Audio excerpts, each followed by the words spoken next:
Ladies and gentlemen, am I audible? Yes, sir. Yes, yes.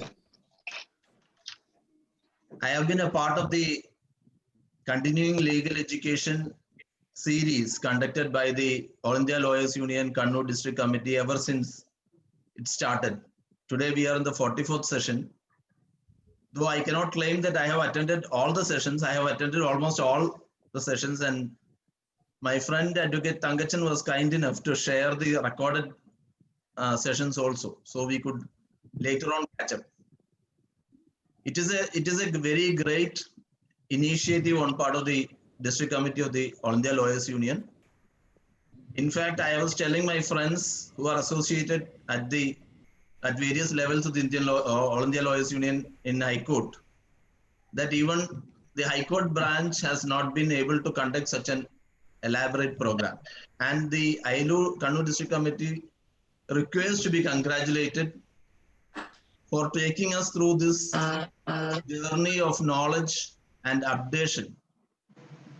And we have been very fortunate to listen to such erudite speakers like Justice Kurian Joseph, senior advocates Mr. Ramachandran, Mr. Vijay Kumar, Mr. Santosh, Advocate Girindra Babu, Advocate Suresh, Senior Advocate Sushila Sardi, and a lot more. Advocate John Ralph.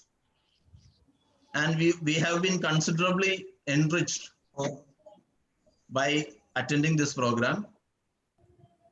Many of my predecessors have put in a lot of effort and have taken us through the nuances and subtleties of various statutes. I do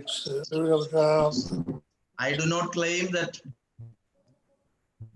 I can even untie the laces of my predecessor, but I shall try to share whatever little I know with you. This would be an interactive session as far as possible. Shiraz, one Yes. second. Let me unmute all of one of our friends. Otherwise, we create some problem. Okay.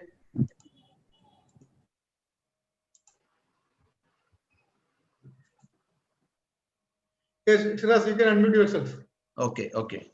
Am I audible? Yes, yes, yes. Okay. Now the Commercial Courts Act, you know, as my friend and colleague Advocate Suresh had addressed you on this topic, Commercial Court Act is a part of the globalization in the sense that the government of India has brought in this act to enhance the ease of conducting business in India, because fortunately or unfortunately, the Indian legal regime has a reputation of being very slow. And many foreign direct investment participants are wary of investing in India on account of the time taken in legal proceedings in India. So for improving the ease of business, this act has been introduced. But it is essential because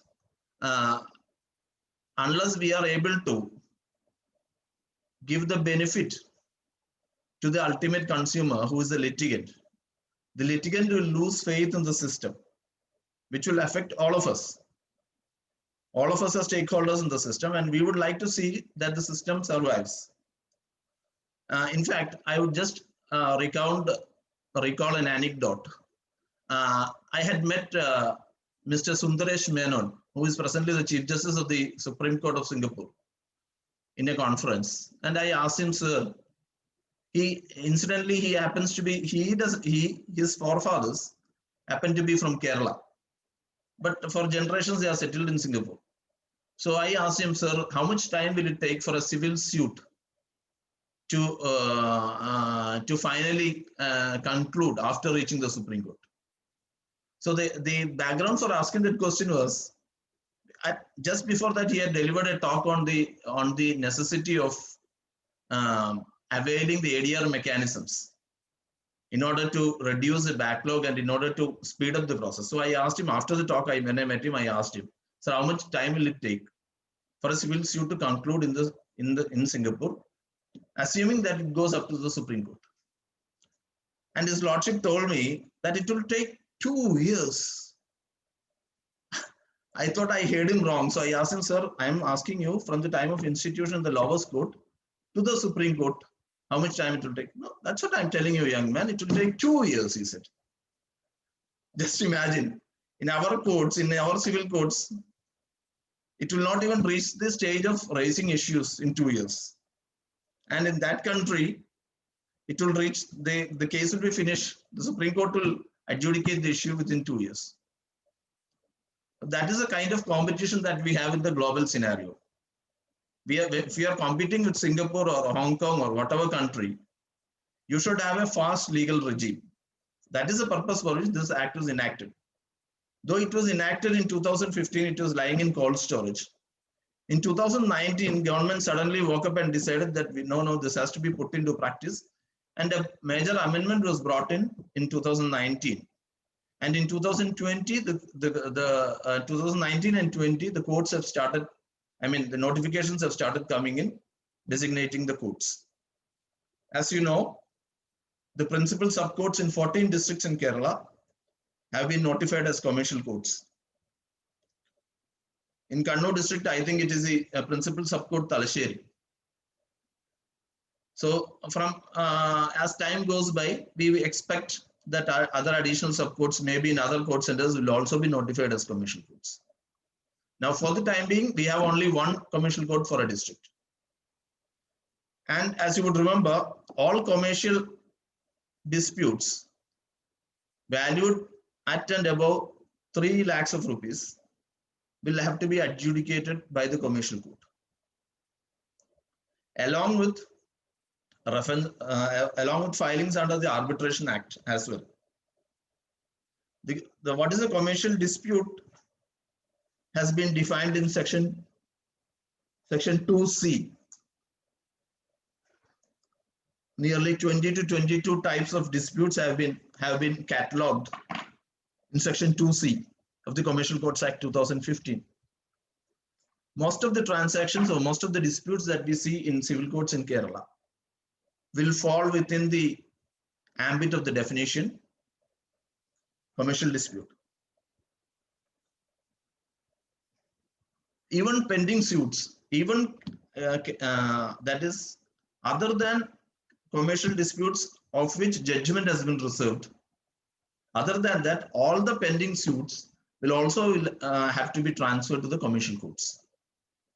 So if you take the district, if you take the case of Kannur, all the commercial disputes pending in various courts in Kannur, whether it be the municipal court or the sub court or even the district court, will have to be transferred to the commercial court. And the commercial court will have to take on to further carry on with the procedure. For the first time, just to do a recap, for the first time, the High Court also will have to establish a bench to deal with the commercial disputes. And those matters also pending in the High Court will be transferred to that bench. So far, to my knowledge, High Court has not yet notified the bench. Probably in the coming days, because of COVID-19, many of the things are going slow, and we hope to see a notification very soon. The intention of the legislature is discernible from section 8 of the Commercial Courts Act, which is an illustration of the intention of the legislature. It says the interlocutory orders passed in a commercial dispute is not amenable to challenge in revision, in civil revision application or in any other manner. So in effect, what will happen is you will have only Article 227 petitions challenging the order, and all other orders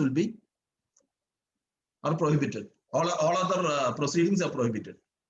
That shows the intention of the legislature. The legislature does not intend to keep the commercial dispute pending for a long time on account of challenges to interlocutory orders.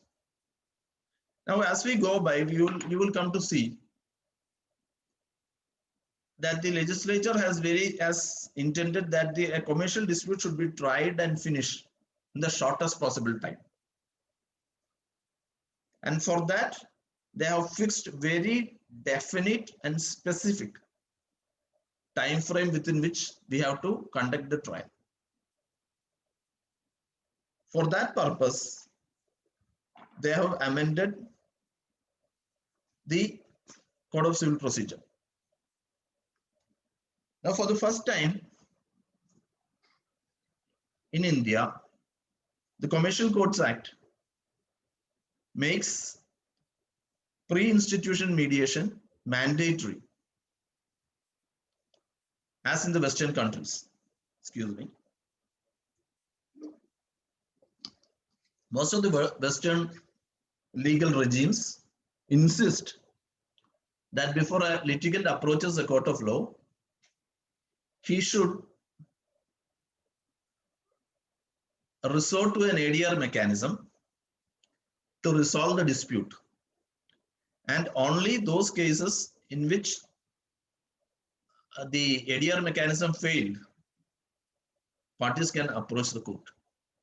This has been given statutory recognition and it's been introduced in Chapter 3A of the Commercial Courts Act, and particularly Section 12A, which provides that a person, before filing a suit in respect of a commercial dispute, has to resort to pre-institution mediation through the District Legal Service Committee in an effort to resolve their conflict. The only exception is that where emergent interim orders are required, the party can bypass that procedure.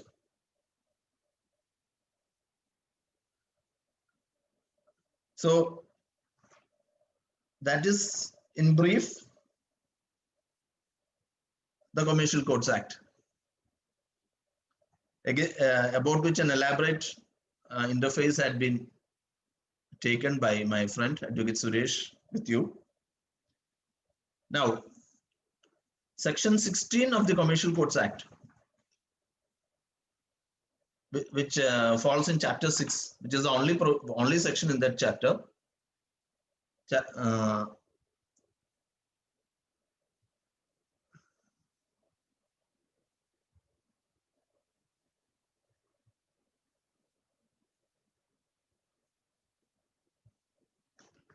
Section 16. Can you see the screen? No. We cannot see the screen. Okay. If you look at Section 16 of the Commercial Courts Act, it reads as follows: the provisions of the Code of Civil Procedure 1908 shall, in their application to any suit in respect of a commercial dispute of a specified value, stand amended in the manner as specified in the schedule. The Commercial Division and Commercial Court shall follow the provisions of the Code of Civil Procedure 1908 as amended by this Act in the trial of a suit in respect of a commercial dispute of a specified value. Where any provision of any rule of the jurisdictional High Court or any amendment to the Code of Civil Procedure 1908 by the state government is in conflict with the provisions of the Code of Civil Procedure 1908 as amended by this Act, the provisions of the Code of Civil Procedure as amended by this Act shall prevail. Now, as far as the Honorable Supreme Court, in a recent decision, that is in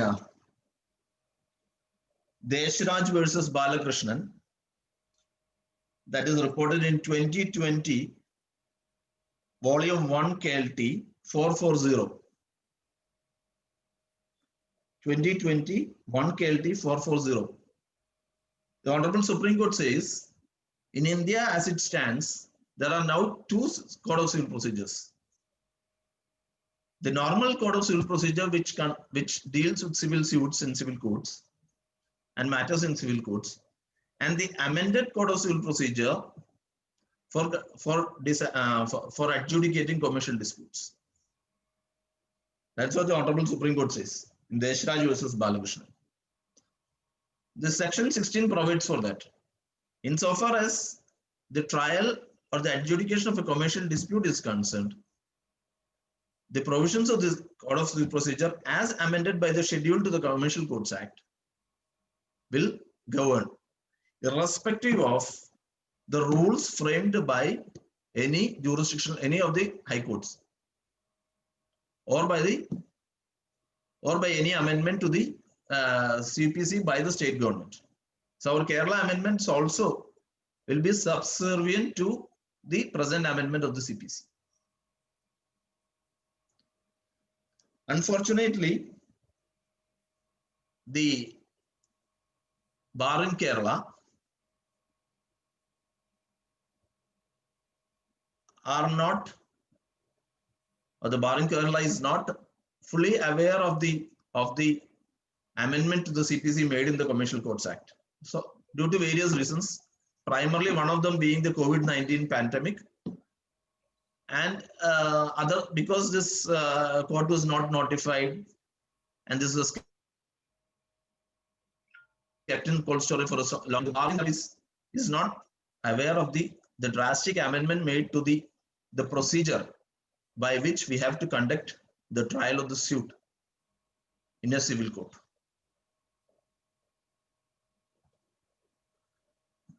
Now, the purport of today's discussion will be to discuss the amendments and to give you a bird's eye view of the amendments made to the CPC as per the schedule.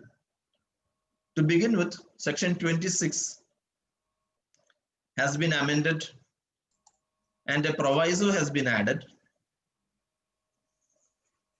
to Order 6. Proviso has been added which says the affidavit in support of the plaintiff should be as prescribed in Order 6 Rule 15. I'll come to Order 6 Rule 15 later.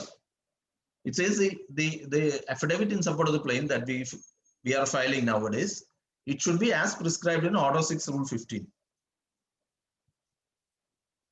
Now, we will go to that when we come to Order 6 Rule 15. Section 35 dealing with cause has been comprehensively substituted. It has been so comprehensively substituted that each and everything has been specified. If you would see,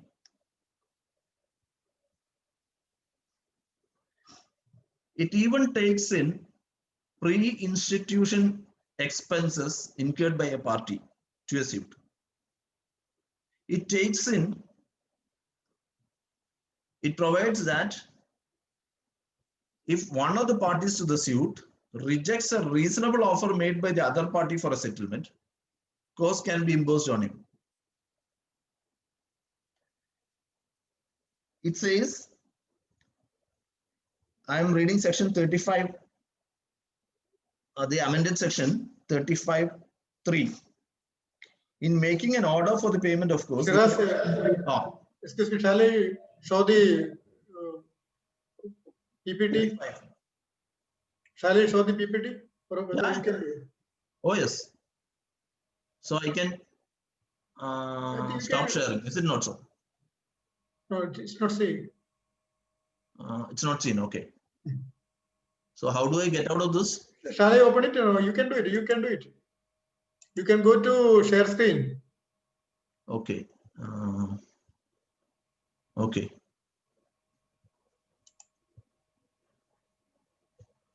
Are you not able to see it now? No, we cannot see. We cannot see. Okay. What happened?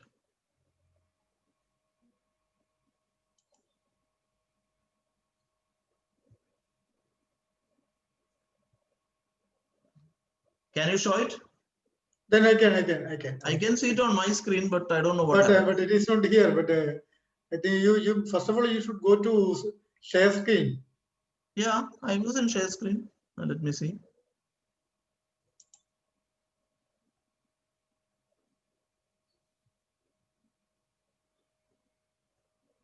Okay. Okay,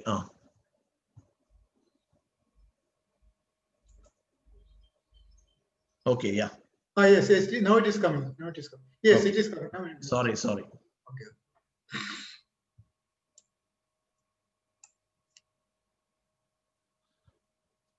Now, Yes. section 35 says, so 35(1) says whether the costs are payable by one party to another and the quantum of cost and when it is to be paid. And in deciding what is the cost, it shall mean a reasonable cost relating to the fees and expenses of the witnesses incurred, legal fees and expenses, and any other expenses incurred in connection with the proceedings. Even in the previous, even prior to amendment, section 35 had said that cost is to be paid by any person. I shall read the exact words.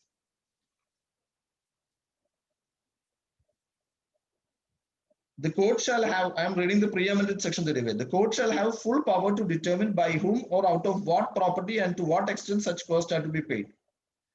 The present section very clearly says the cost will have to be paid either by the plaintiff or by the defendant. It does not matter whether you are the plaintiff or the defendant, but depending on your conduct in court and depending on the manner in which you conduct the suit, the cost will have to be paid. And for doing that, in 35 subsection 3 says, in making an order for payment of costs, the court shall have regard to the following circumstances.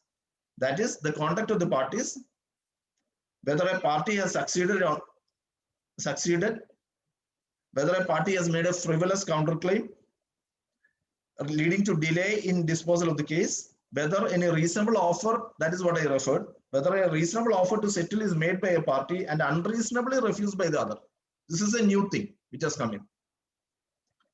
Whether the party had made a frivolous claim and instituted a vexatious proceeding wasting the time of the court, which was there in section 35A. Then the order which the subsection 4 says, the orders which the court may make under this provision includes an order that the party must pay a proportion of another party's cost, a stated amount in respect of another party's cost from or until a certain date. That is a new thing. Cost can run from a particular date A to B or from B onwards. Then one I referred earlier, the cost incurred before the proceedings have begun. Prior to institution of the suit also, cost will be calculated. Then cost relating to a particular steps taken in the proceedings. When we give the cost memo, we say miscellaneous proceedings, we charge an amount, we show an amount. Then interest on cost, this is also a new thing. Interest on cost from or until a certain date. This is a new thing. I have not seen such a thing.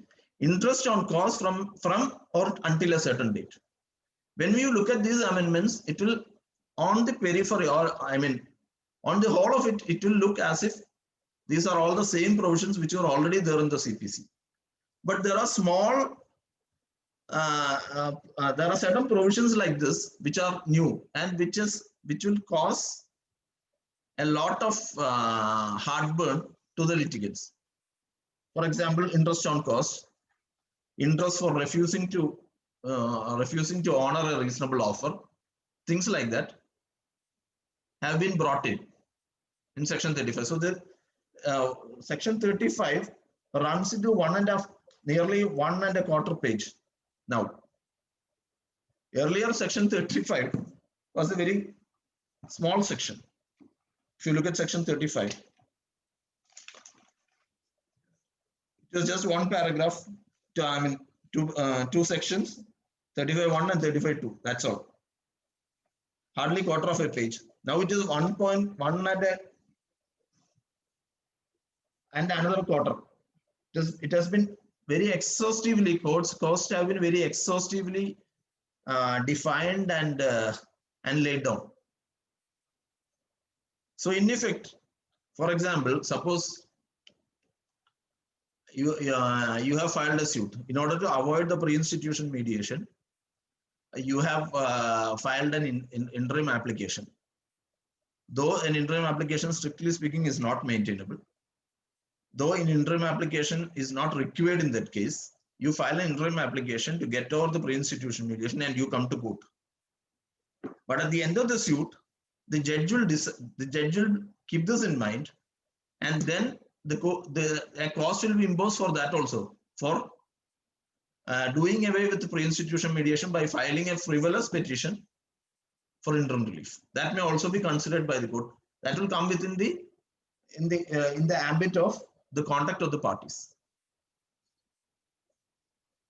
That is how the judges are being trained, because the Commercial Court Act, unlike many other acts, it says the judges will have to be trained for being commercial court judges. Most of the other statutes assume that the judges know everything, so they don't require any training. But this act very specifically says judges have to be trained.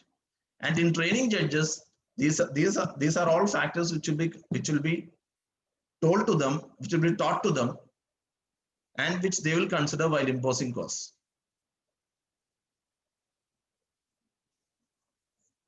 Section 35A, which deals with compensatory costs for frivolous and vexatious claims. Subsection 2 has been omitted. 35A, subsection 2, which says that no court shall make any such order for the payment of an amount exceeding 3,000 rupees or exceeding the limits of its pecuniary jurisdiction, whichever amount is less, etc. That has been fully omitted in this amendment. 35A. Now, these are the two amendments to the sections, three amendments to the sections. Now we go to the orders. At the very beginning itself, another indication is there. Order 5 has been amended. Order 5 has been amended, and Rule 1 provides a proviso has been added. A second proviso has been added to Rule 1, which says, primarily what it says is, the defendant shall file written statement within 30 days of receipt of summons. Okay, that is there. It is already there. The court shall, for sufficient reasons and on cost,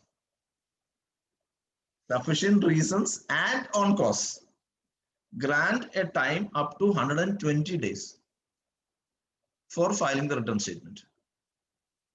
So there you have, after 30 days, you file a petition, you have to go show sufficient cost. The court can impose, you have to show sufficient reasons for the delay. The court can impose cost on you and grant you time, which will be to a maximum of 120 days from the date of service of summons. So 1 month plus another 3 months, 120 days. What happens after 120 days is very interesting. For the first time, the CPC says the right of the defendant to contest the suit by filing the written statement is forfeited forever. If he does not file a written statement within 120 days, his right to file a written statement is taken away. It is forfeited. The Act says the defendant shall forfeit the right to file the written statement, and the court shall not allow the written statement to be taken on record. Very emphatic. So in 120 days, if you are not there with the written statement, then you are practically out of the suit.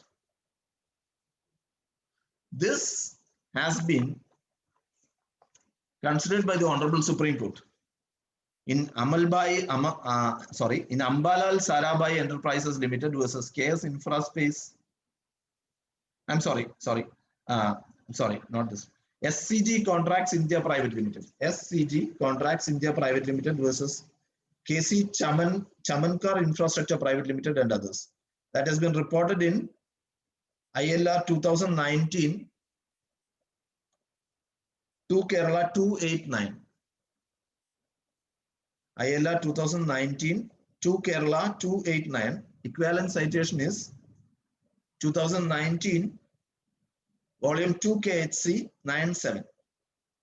2019 Volume 2 KHC 97. If I remember correct, I think it is Justice Rohington Nariman who authored the judgment.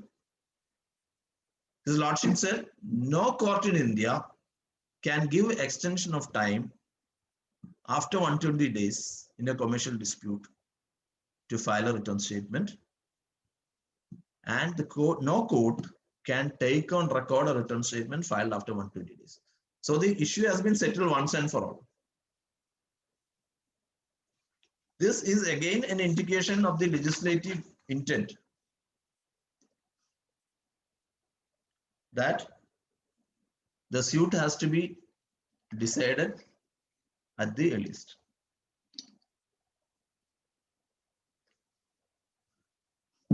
Now, Order 6.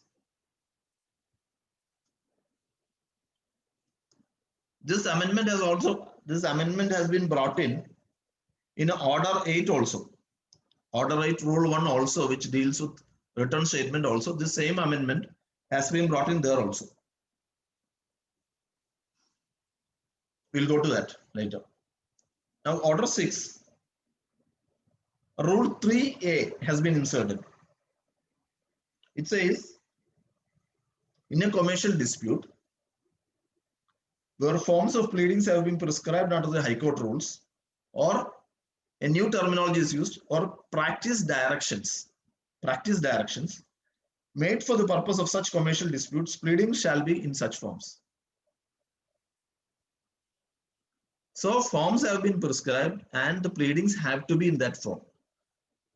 Though our Code of Civil Procedure have prescribed forms, we have not been using those forms till now. But from tomorrow onwards, if you go to a commercial court, it has to be as per the forms, or else, as I will show you later, all pleadings which are not in the forms prescribed will be ignored by the court. So, all pleadings should be as per the format. And this new word, practice directions, that you see in Rule 3A. Practice directions is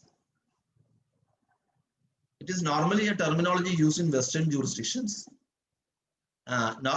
See the circulars issued by the Honorable High Court of Kerala, the guidelines issued, all these come under practice directions. These practice directions are intended to plug the loopholes in the rules, to fill up the lacuna of the rules, to provide guidance to the judicial officers and to the courts and to others and to litigants also as to how a particular procedure is to be adopted. That is a new terminology, practice directions. So the practice direction can specify a particular format and the pleading should be in that format.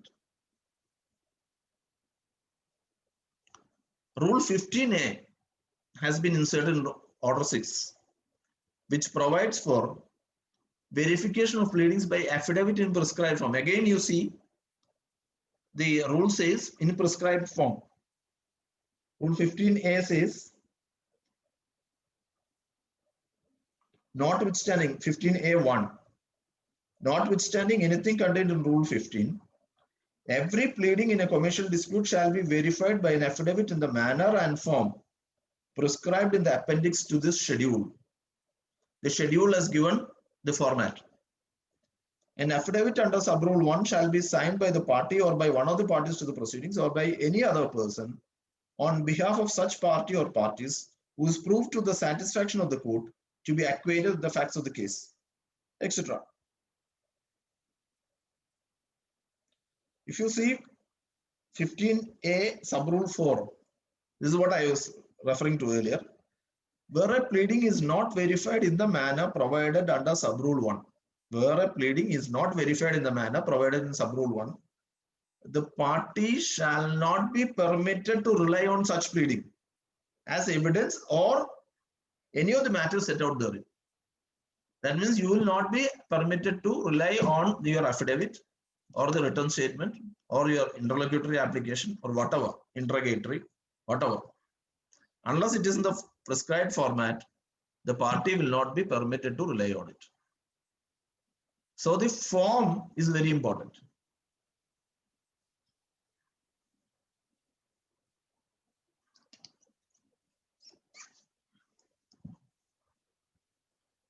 I think the statute is trying to bring in discipline to the litigants and the lawyers by providing, forms like, it is a era of forms. You see the Domestic Violence Act, you have a form. Instead of a petition, you have a form which you have to fill in.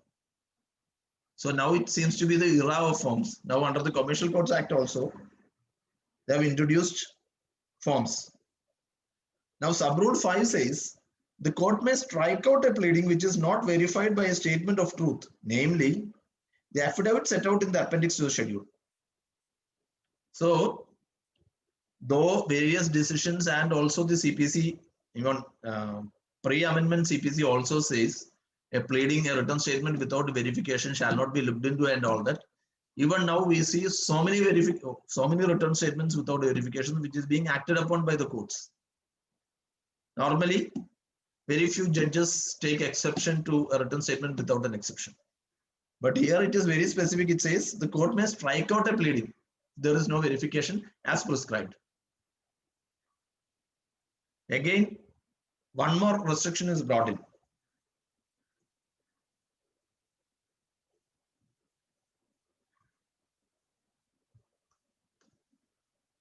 Now, if you go to Order 7, the next amendment is in Order 7, which, as you all know, relates to the plaint.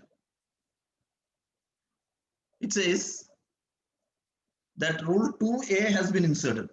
In Order 7, Rule 2A has been inserted, which says where interest is claimed, you have to be very specific.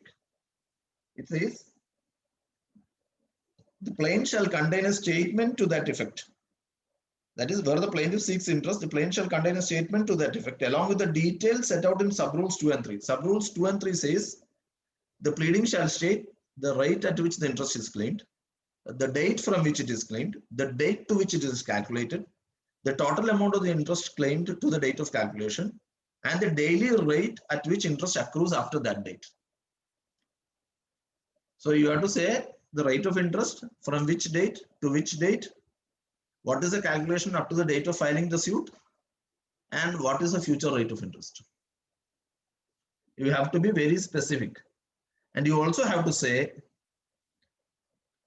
whether the plaintiff is seeking interest in relation to a commercial transaction within the meaning of Section 34 of the Code of Civil Procedure, and furthermore, the plaintiff is doing so under the terms of a contract or under an act, in which case the act is to be specified in the plaint. This was there in the earlier act also. I mean, the normal CPC also, this is there. If you are relying on a contractual rate of interest, you have to specify that. If you are saying that it is a commercial transaction, you have to say that. That is there. But this amendment says that you have to clearly state in the plaint the calculation as to how you are claiming the interest. Very specific. Order 8. If you go to Order 8, it deals with written statements, as we all know. Rule 1 proviso has been added, as I said earlier, to provide that written statement is to be filed within 30 days and at the most within 120 days. That has been again reiterated here in Order 8 Rule 1 proviso.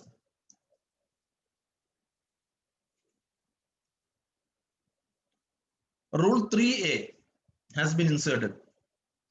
Rule 3A deals with the denial. Denial by the defendant in suit before Commercial Division of the High Court and the Commercial Court. How a denial should be there. Now we see so many written statements where everything other than the name of the plaintiff and father's name and the address, everything else is denied. Contents in paragraph 1 is denied, contents in paragraph 2 are denied, etc., etc. Blanket denials. Though the CPC had dealt with it and had clearly stated that the denials have to be specific. Here, it has been made even more specific.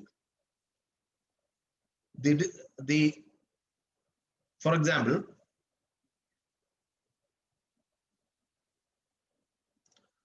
suppose we say in the written statement that this court does not have jurisdiction. We normally say that this court does not have jurisdiction. You have to specify whether it is you are referring to territorial jurisdiction or pecuniary jurisdiction.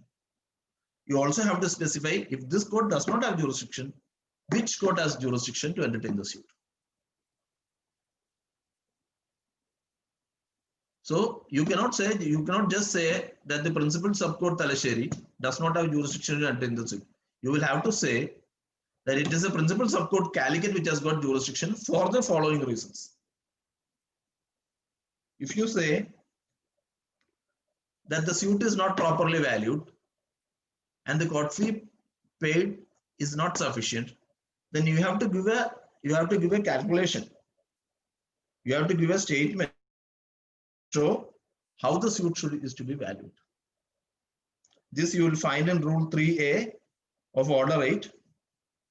Very specifically says that if you deny this, you have to say which is the present jurisdiction, what is the valuation of the suit, and if you are saying that something has not happened in the manner stated by the plaintiff, you have to say as to according to you how it has happened.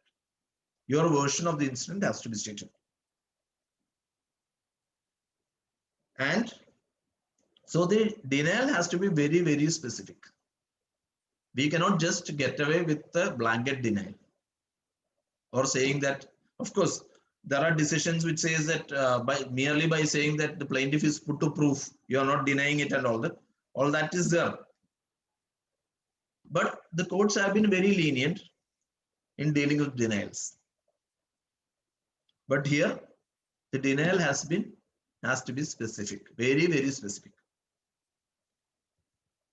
Now, Rule 5,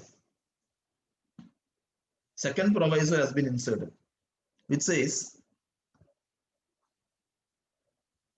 that is what will happen if there is no proper denial. Rule 5 second proviso says, provided further that every allegation of fact in the plaint, if not denied in the manner provided under Rule 3A of this order, shall be taken to be admitted except as against a person under disability. That is a special exemption. If it is not denied in the manner specified, it will be deemed to be admitted.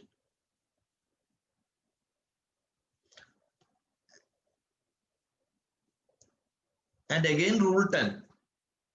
Rule 10 again, a proviso has been added which very specifically says, provided that no court shall make an order to extend the time provided under Rule 1 of this order for filing of the written statement. No court shall make an order to extend the time provided under Rule 1 of this order for filing of the written statement. In three places, the amended CPC specifically says that the court will not have jurisdiction to extend the period.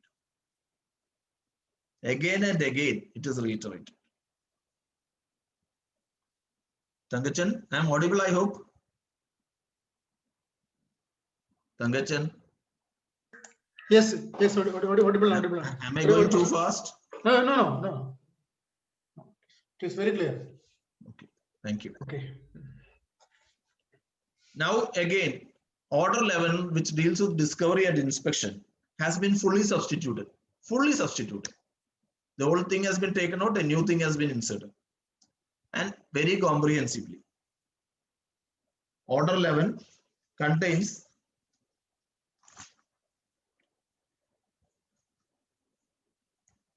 seven sub-rules.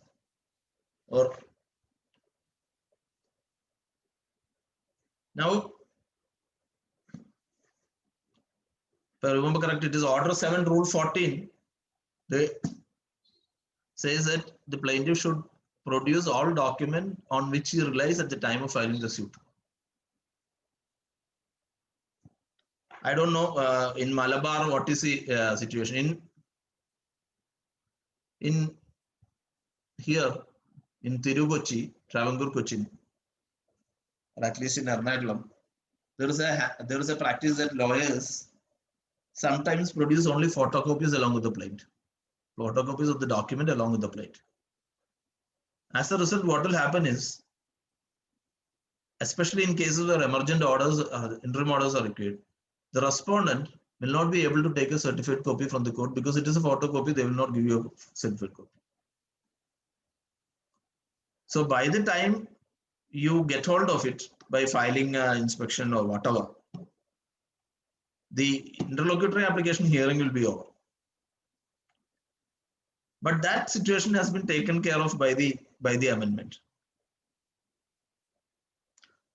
It says that any document you produce, first of all, you have to produce it. Secondly, you have to state on affidavit which are the documents that you which are in your possession, but which you are not produced. And thirdly, whatever document is produced, you have to give the copy to the other side.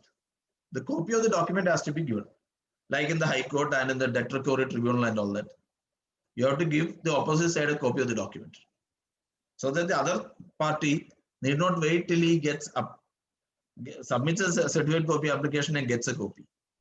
So it is much more fairer and much more transparent. So Rule 1 says, the plaintiff shall file a list of all documents and photocopies of all documents in its power, possession, control, or custody pertaining to the suit along with the plaintiff, including the documents referred to and relied on by the plaintiff in the plaint. That is 1. 2. Documents relating to any matter in question in the proceedings in the power, possession, control, or custody of the plaintiff as on the date of filing the plaint, irrespective of whether the same is in support or adverse to the plaintiff's case. Even if it is adverse to the plaintiff's case, he has to state about, he has to refer to that document. Except documents which are produced by the plaintiff for cross-examination of the defendant's witnesses, or in answer to any case set up by the defendant subsequent to the filing of the plaint, or handed over to a witness merely to refresh his memory. Except for all these 3 documents, 3 categories of documents, everything else will have to be produced or referred to. And when you say a particular document is in existence, if it is not in your possession, you have to say it is in possession of Mr. X or Mr. Y, whatever. And the list of the documents filed to the plaintiff shall specify, that is sub-rule 2, shall specify whether the documents in the power, possession, control, or custody of the plaintiff are originals, office copies, or photocopies, and the list shall also set out in brief details of parties to each document, mode of execution, issuance, or receipt or line of custody of each document. That also you have to say, whether you are having the original, whether you are having the photocopy, or it is with so and so, etc.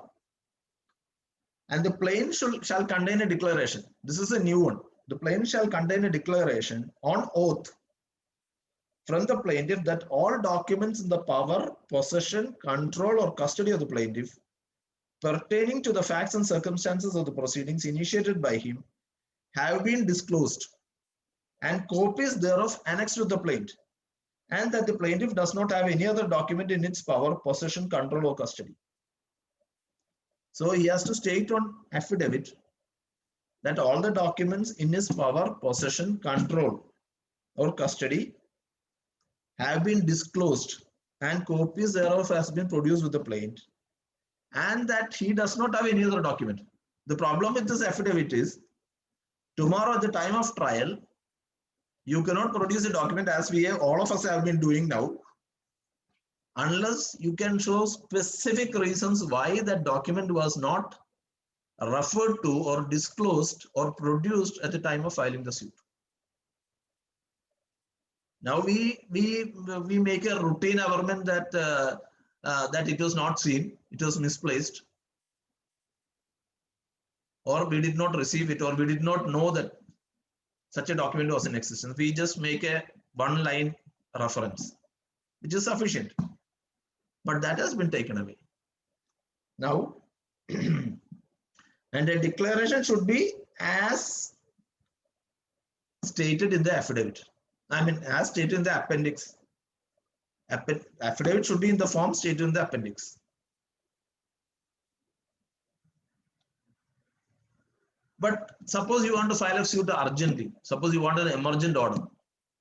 You are not in possession of all the documents. 15 Subrule 4 takes care of it. In case of urgent filings, plaintiff may seek leave to rely on additional documents as part of the above declaration on oath, and subject to grant of such leave by the court, plaintiff shall file such additional documents in court within 30 days of filing the suit. So you have a window of 30 days. Within the 30 days, if you are in emergent need of an emergent order, you can file a suit. You can say in the affidavit that there are documents which are not produced, and the court can give you leave to produce the documents within 30 days. After that, so when you file that document also, you have to file a further declaration stating that, okay, I have produced all the documents in my possession.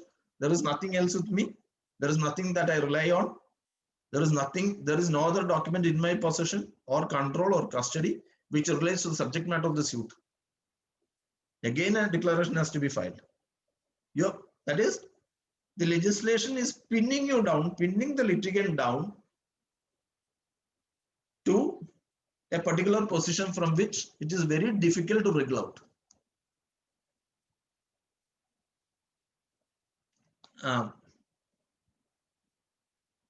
I know that I have been guilty, and many of you would be guilty of, producing documents on the morning of the trial. When the case is including the specialist, on the morning of the trial, you produce the documents, you file a list of documents, you file a petition to receive it, you file a proof affidavit, everything. We will have to change our habits if we want to conduct a suit in the commercial court. Subrule 5 says the plaintiff shall not be allowed to rely on documents which were in plaintiff's power, possession, control, or custody and not disclosed along with the plaint or within the extended period set out above, that is a 30-day window, save and except by leave of court, and such leave shall be granted only upon the plaintiff establishing a reasonable cause for non-disclosure along with the plaint. If it is a lenient judge, we are saved. If it is a tough judge, then we are in difficulty because they will use all these powers against us. In the sense, not against us, against the litigant. The same thing applies. All these things on all fours apply to the defendants also. Same thing is applicable to defendants also. Defendant also will have to state on, just like the plaintiff, as to which are the documents that is relied on, which are the documents in his possession, custody, control, etc. Who is in possession of the document. Everything will have to be stated. And the document will have to be annexed to the return statement or counterclaim and filed. And just like the plaintiff, defendant shall also be not allowed to refer to or rely on documents about which he has not stated at the initial stage, unless he has very specific reasons for not doing so. So disclosure and discovery of documents, this rule, that is order 11 rule 1, runs into 2 pages full of, and the duty to disclose documents which have come to the notice of a party continues till the suit is disposed of. So that duty does not end with the filing of the plaint. Till the suit is disposed of, you have a duty to disclose to the court the existence of any document which has come to your notice. Now, subrule 2.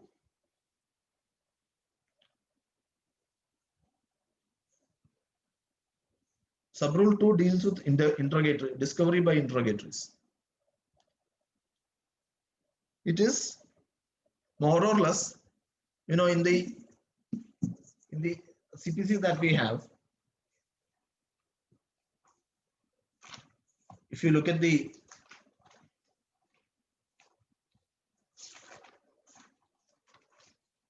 provisions relating to interrogatories, It is in different sub rules, but here everything has been put in one particular rule, that is order 11 rule 2. The entire law relating, entire procedure relating to service of interrogatory leave, answer to interrogatories, what will happen if interrogatory is not answered, etc., etc. Everything is put in from sub rule 1 to sub rule 11. Again, more than a page. Everything is there. What is to do, what is to be done if a person refuses to answer the interview. Everything is there in sub rule 2. Now rule 3. So we can say rule 2 is more or less same, more or less. But there again there is a prescription as to time limit, because if you file an application for leave to serve interrogatories, the court has to decide that application within 7 days. 7 days. If you file an application, and the respondent will be given 10 days time to answer on affidavit. If the interrogatory, if we are permitted, the plaintiff or whatever is permitted to serve an interrogatory, leave is granted to serve an interrogatory, the respondent will be given exactly 10 days time to answer on affidavit. The time limit is again brought in there, whereas in the existing CPC that time limit is not there, but in this the time limit has been brought in. Everything we will go to that. Every procedure of the court, more or less almost all procedures of the court, this amendment has brought in time limit. Every step in a suit that we do, there is a time limit for that. So the court is also what you call hamstrung. The answer tied. The court also cannot go beyond that normally. Now rule 3 deals with inspection of documents. As you all know, this rule 3, the amended CPC rule 3, deals with two kinds of inspections. One is inspection without intervention of the court. That is a party to the suit applying for inspection to the inspection of documents, and the other party permitting it. Okay. For that also, within 30 days of filing the written statement, you have to apply for inspection. The court can grant you further 30 days time. So maximum is 60 days. Within that, the party has to apply for inspection to the other party. Now, if the other party grants you inspection, well and good. Otherwise, you can apply to the court for inspection. The court has to take a decision within 30 days. Within 30 days of filing an application for inspection, the court has to take a decision. So the court will grant 5 days time to the party who has been directed to furnish the documents or to allow inspection. 5 days time.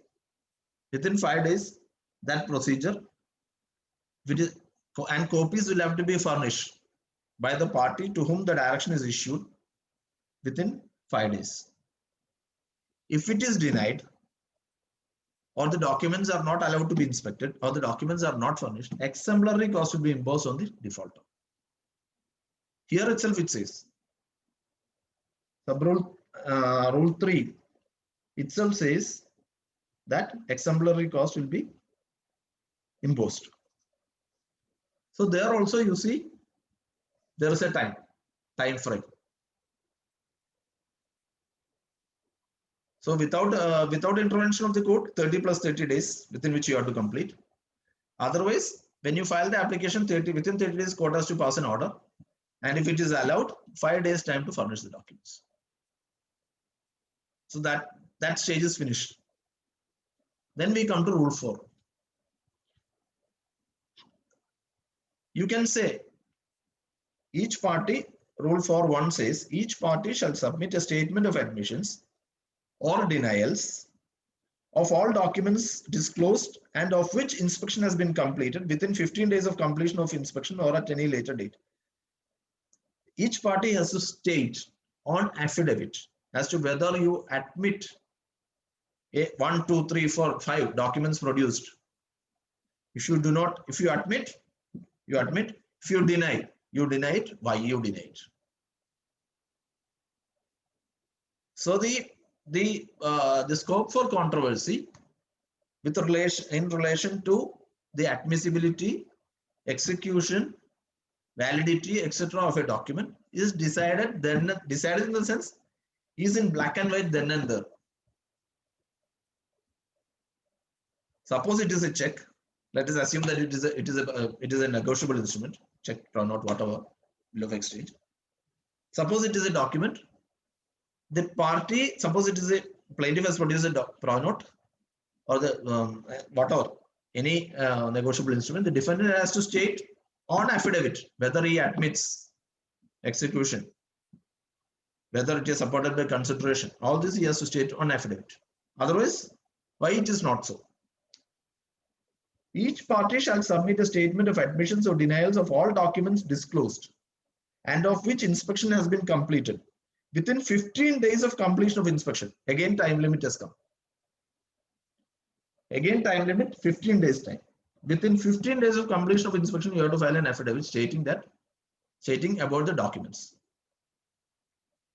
And the statement of admissions and denial shall set out explicitly whether such party was admitting or denying, correctness of the contents of the document, existence of a document, execution of a document, issuance or receipt of a document, custody of a document. These 5 aspects have to be stated. Correctness of contents, existence, execution, issuance of receipt, custody of the document. These 5 things you have to state, whether you admit it or you deny it. Very, very specific. And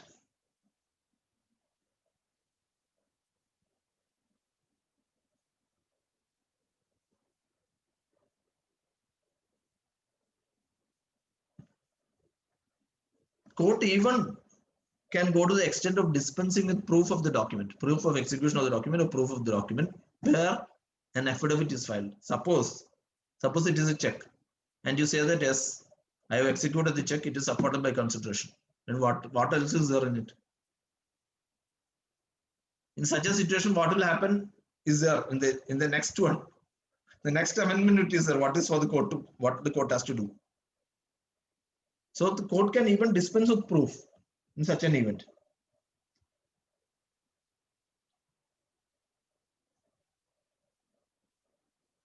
Again, if a party has refused or has not complied with or has not done or has not revealed the factors or the parameters set out in sub-rule 2, the court can again impose exemplary cost on that party.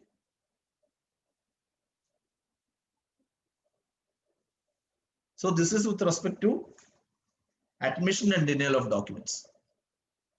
Now we come to rule 5, which provides for production of a document.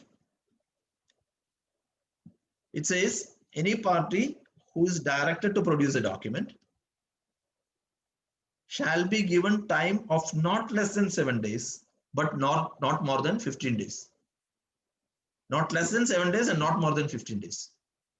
Again, we cannot keep on taking adjournment saying that for production of the document, for filing affidavit. No. You will be given 7 days time, maximum 15 days time, within which you have to produce a document or file affidavit, of course.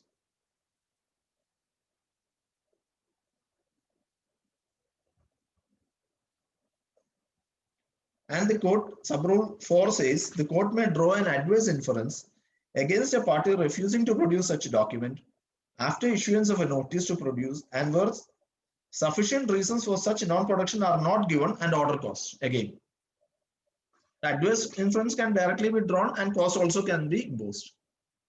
That is with relation to production of document.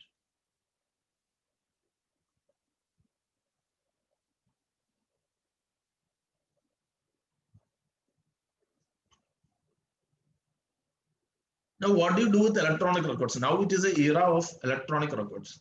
So sub-rule 6 says, printouts of the declaration will be sufficient. Printouts with the declaration as required in the Information Technology Act and Evidence Act and all that, like Madam Napana was telling us on the previous day, that will be sufficient. Now, Rule 7 specifically makes Order 13 Rule 1, Order 7 Rule 14, Order 8 Rule 1A as not applicable to commercial suits. So these provisions are taken out. Order 13 Rule 1, Order 7 Rule 14, Order 8 Rule 1A are not applicable to commercial suits. So this is with relation to discovery and inspection of documents. Very important provision and very elaborate provisions have been made in order to cabin and restrict, I would say, the propensity of litigants and lawyers to drag on suits. And the legislature has been very particular.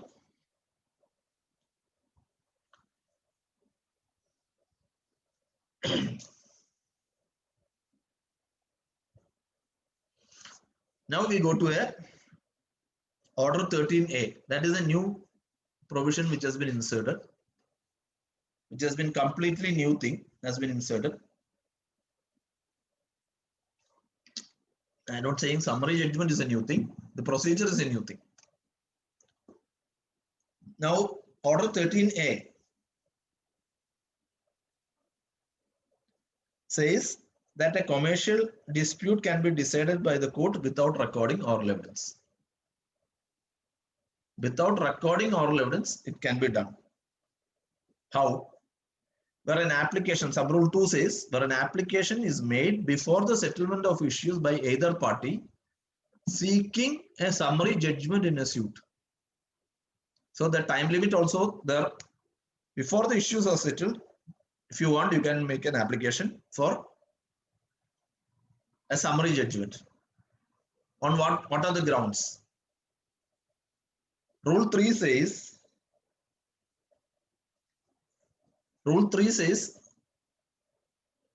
summary judgment will be given if the plaintiff or the defendant has no real prospect of succeeding. That is, the plaintiff has no real prospect of succeeding in a suit, and the defendant has no real prospect of succeeding in defending the suit or in defending the suit.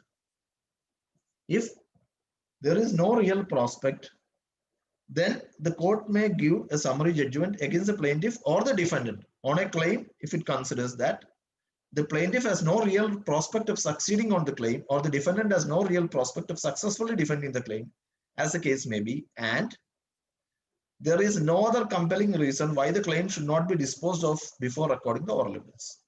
The court is convinced that the plaintiff is not likely to succeed in the suit, or that the defendant has no legally tenable contention, the court can pass a summary judgment. So summary judgment can be passed either at the instance of the plaintiff or at the instance of the defendant. It cuts both ways. Rule 4 says, again, here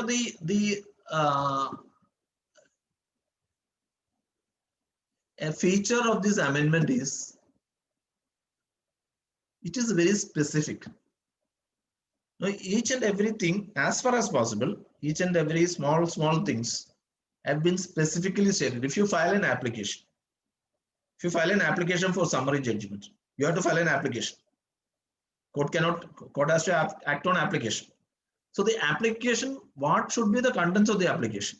That is stated in sub-rule 4.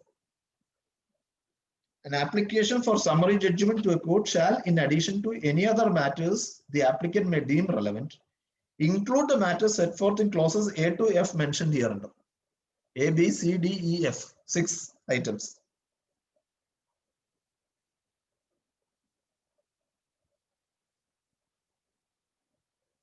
all the material facts should be stated, points of law should be stated, and if the party relies on a particular document in support of the summary judgment, that has to be stated.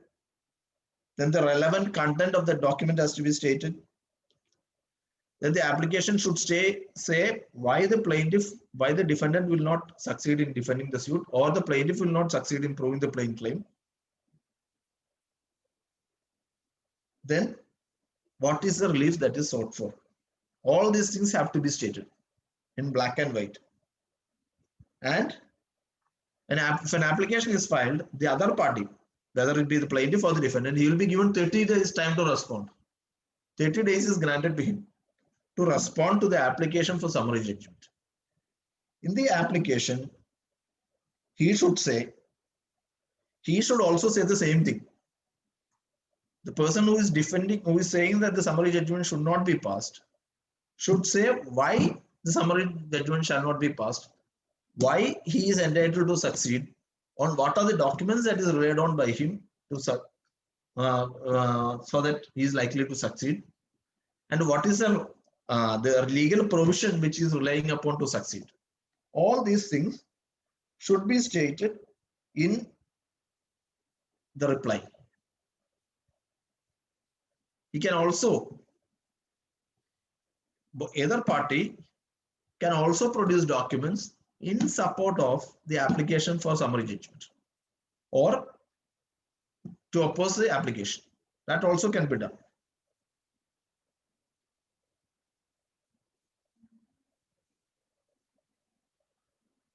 And evidence also can be taken to some extent as per Rule 5. Documentary evidence can be taken for, or not oral evidence, documentary evidence can be taken on the basis of these documents produced. And Rule 6 says, what is the order which can be passed by the court? What is the order which can be passed by the court passing a summary judgment? The court can pass an order dismissing the application, of course, allowing the application, yes, partly allowing the application, that is on a particular point. Suppose there are three issues.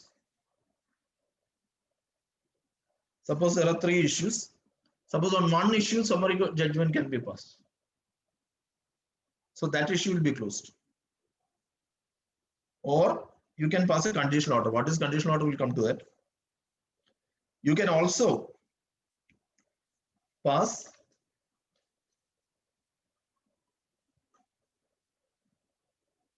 you can strike out pleadings if the court feels that some of the pleadings are not relevant or are scandalous or whatever redaction. That also striking out of the pleadings can also be done while passing summary judgment.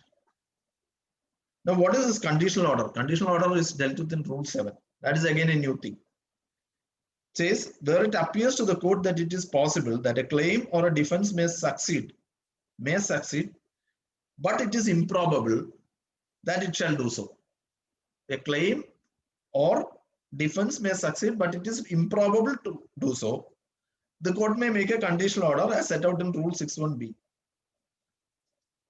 In passing a conditional order, it may make it subject to all or any of the following conditions. It can require a party to deposit a sum in court, sum of money in court. It can require a party to take a specific step in relation to the claim or defense as the case may be. It can require a party to give security or to provide such surety for restitution of costs. It can impose such other conditions, including providing security for restitution of losses that any party is likely to suffer during the pendency of the suit, as the court may deem fit in its discretion, and specify the consequences of the failure to comply with the conditional order. So suppose there is a remote chance of one of the parties, the plaintiff or the defendant succeeding, but it is improbable. The court can pass a conditional order saying that the party should furnish security, or the party should do certain things in prosecution of the suit, or the party shall say, let us, for example, suppose an illustration. Suppose the court feels that if a document is produced, as it stands, the suit may not succeed. But if a document is produced from some other source, a plaintiff is likely to get a decree in his favor. Then the court can direct the plaintiff to take steps to summon those documents or produce those documents by resorting to legal provisions. That is a conditional order. And if the conditional order is not complied with, the party will be mulcted with cost.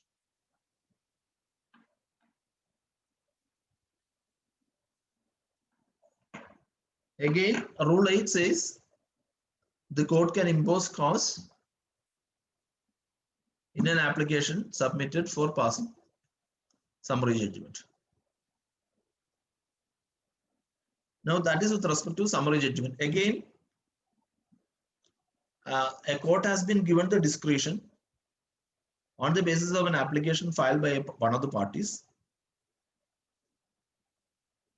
to pass a summary judgment so that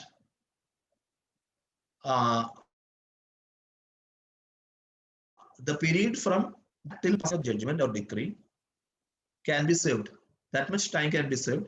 That much expense, judicial time and time of the parties can be saved. So much expenses can be saved. And straight away the suit can be disposed of. So such a provision is made again for the purpose of cutting down time. You don't have to take oral evidence. So that part of so much time is saved, judicial time, and it is a summary judgment. So the evidence, when the oral evidence is not there, so much consideration can be left out. So the judge's work has been made sufficiently easy.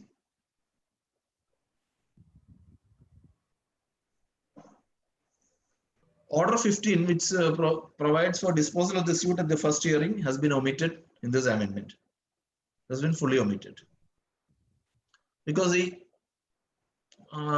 sufficient provisions are made in other rules for doing it,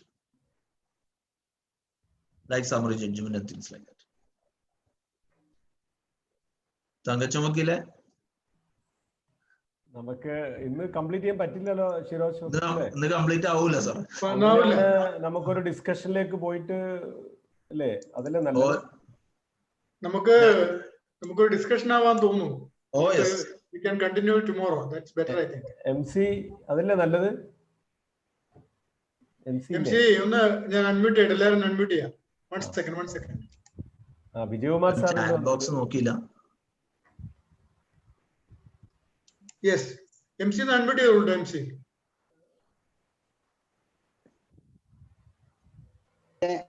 തങ്കച്ചമക്കിലെ പറയൂ.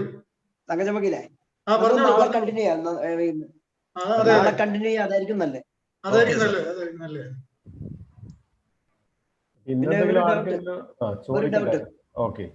വിനോദ് അവർ ചോദിക്കുന്ന ഒരു ചോദ്യം, ഇതിന് time limit for disposal of the suit പറഞ്ഞിട്ടുണ്ട് sir. ഞാൻ അതിലോട്ട് വരുന്നുണ്ട്. ഞാനൊന്ന് കൂട്ടി നോക്കിയപ്പോ, റഫായിട്ട് കൂട്ടി നോക്കിയപ്പോ നമ്മളുടെ ഒരു ഏകദേശം 17 മാസം എടുക്കും ഇവർ ഈ പറഞ്ഞ വെച്ച് ഫുള്ളായിട്ട് തീരണം. 17 മാസം മാക്സിമം അറ്റ് മോസ്റ്റ് ഇട്ട് നോക്കിയാൽ. വാര്യർ സാറും കൂടി ഉണ്ട് അതിന്റെ അകത്ത്. വിജയകുമാർ സാറുണ്ട്. എല്ലാ സിവിലിലുള്ള എല്ലാരും വലിയ മെമ്പറൊക്കെ ഉണ്ട്. അപ്പീൽ ടൈം പറഞ്ഞേക്കുന്നത് 60 ദിവസമാണ്. 60 ദിവസത്തിനുള്ള അപ്പീൽ തീർത്തോളം എന്ന് പറയണം. ഇതിന്റെ അകത്ത് ഒരു അപ്പീൽ പോയാൽ 60 ഡേയ്സിനുള്ള അപ്പീൽ തീർക്കണം എന്ന് പറഞ്ഞു. സോറി 6 മന്ത്സിനുള്ള അപ്പീൽ തീർക്കണം എന്ന് പറയണം. 6 മന്ത്സ് അപ്പീൽ ടൈം 60 ദിവസം. Appeal should be dispose of within 6 months. ഈ കേസിൽ ഈ സ്പെഷ്യൽ കോർട്ട് ആയതുകൊണ്ട് അപ്പീൽ അല്ല, ലോവർ LCR പെട്ടെന്ന് ഫോർവേഡ് ചെയ്യായിരിക്കും അല്ലേ, അല്ലെങ്കിൽ പറ്റില്ല. ഇരിക്കണ ജഡ്ജിയുടെ ഫസ്റ്റ് അപ്പീൽ എവിടെയാ? First appeal district court Thalassery designated കോർട്ടാണ്. മനസ്സിലായി. സുജിത്ത് പറഞ്ഞത് തലശ്ശേരിയാണ്.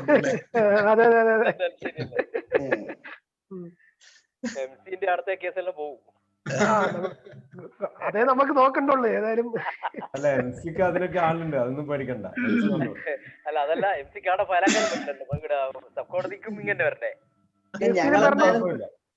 ഞങ്ങൾ എന്തായാലും പയ്യന്നൂർ കണ്ണൂരൊക്കെ അത് കൊണ്ടുവരും. ഒരു അഡീഷണൽ കോടതിയും കൂടി വേണം. അല്ല വാര്യർ സാർ എന്തെങ്കിലും ആഡ് ചെയ്തില്ല നമുക്ക്? ഷിറാസ് സാർ ഒരു സംശയം ചോദിച്ചോട്ടെ? ഓ പ്ലീസ്. ഞാൻ സന്തോഷാണ്, പരിചയം ഉണ്ടാവുമല്ലോ. മനസ്സിലായി. സാറേ എന്റെ സംശയം എന്താണെന്നറിയാം, ഒന്ന് ഇപ്പൊ ട്രാൻസ്ഫർ ചെയ്യുന്ന കേസുകളുണ്ടല്ലോ, ഇപ്പൊ ഈ ട്രാൻസ്ഫർ ചെയ്യുന്ന കേസുകളൊന്നും ഈ പ്രിസ്ക്രൈബ്ഡ് ഫോർമാറ്റിൽ ഒന്നും അല്ലല്ലോ ഫയൽ ചെയ്തിരിക്കുന്നത്. സാധാരണ CPC-യിലെ അതേ പ്ലെയിന്റ് ആണ് ഫയൽ ചെയ്തിരിക്കുന്നത്. അപ്പൊ അതിന്റെ ആഫ്റ്റർ എഫക്ട് എന്താവും എന്നുള്ള ഒരു question.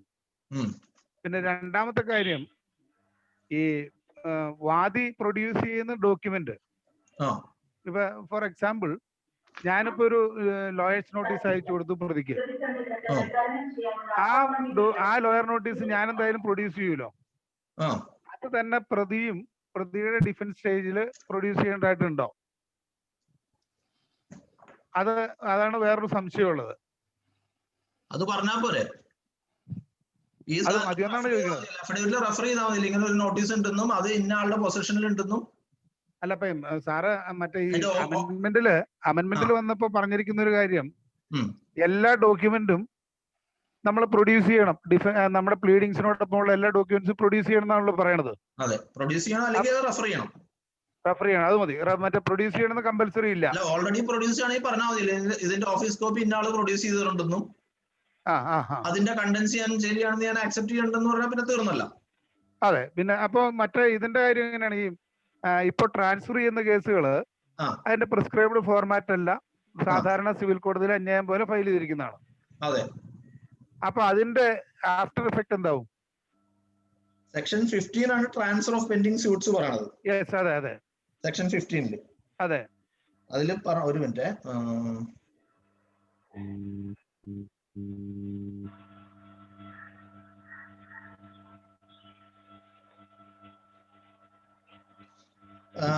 Subsection 4ന്റെ proviso, 15(4)ന്റെ first proviso, ഒറ്റ പ്രൊവൈസോ ഉള്ളൂ.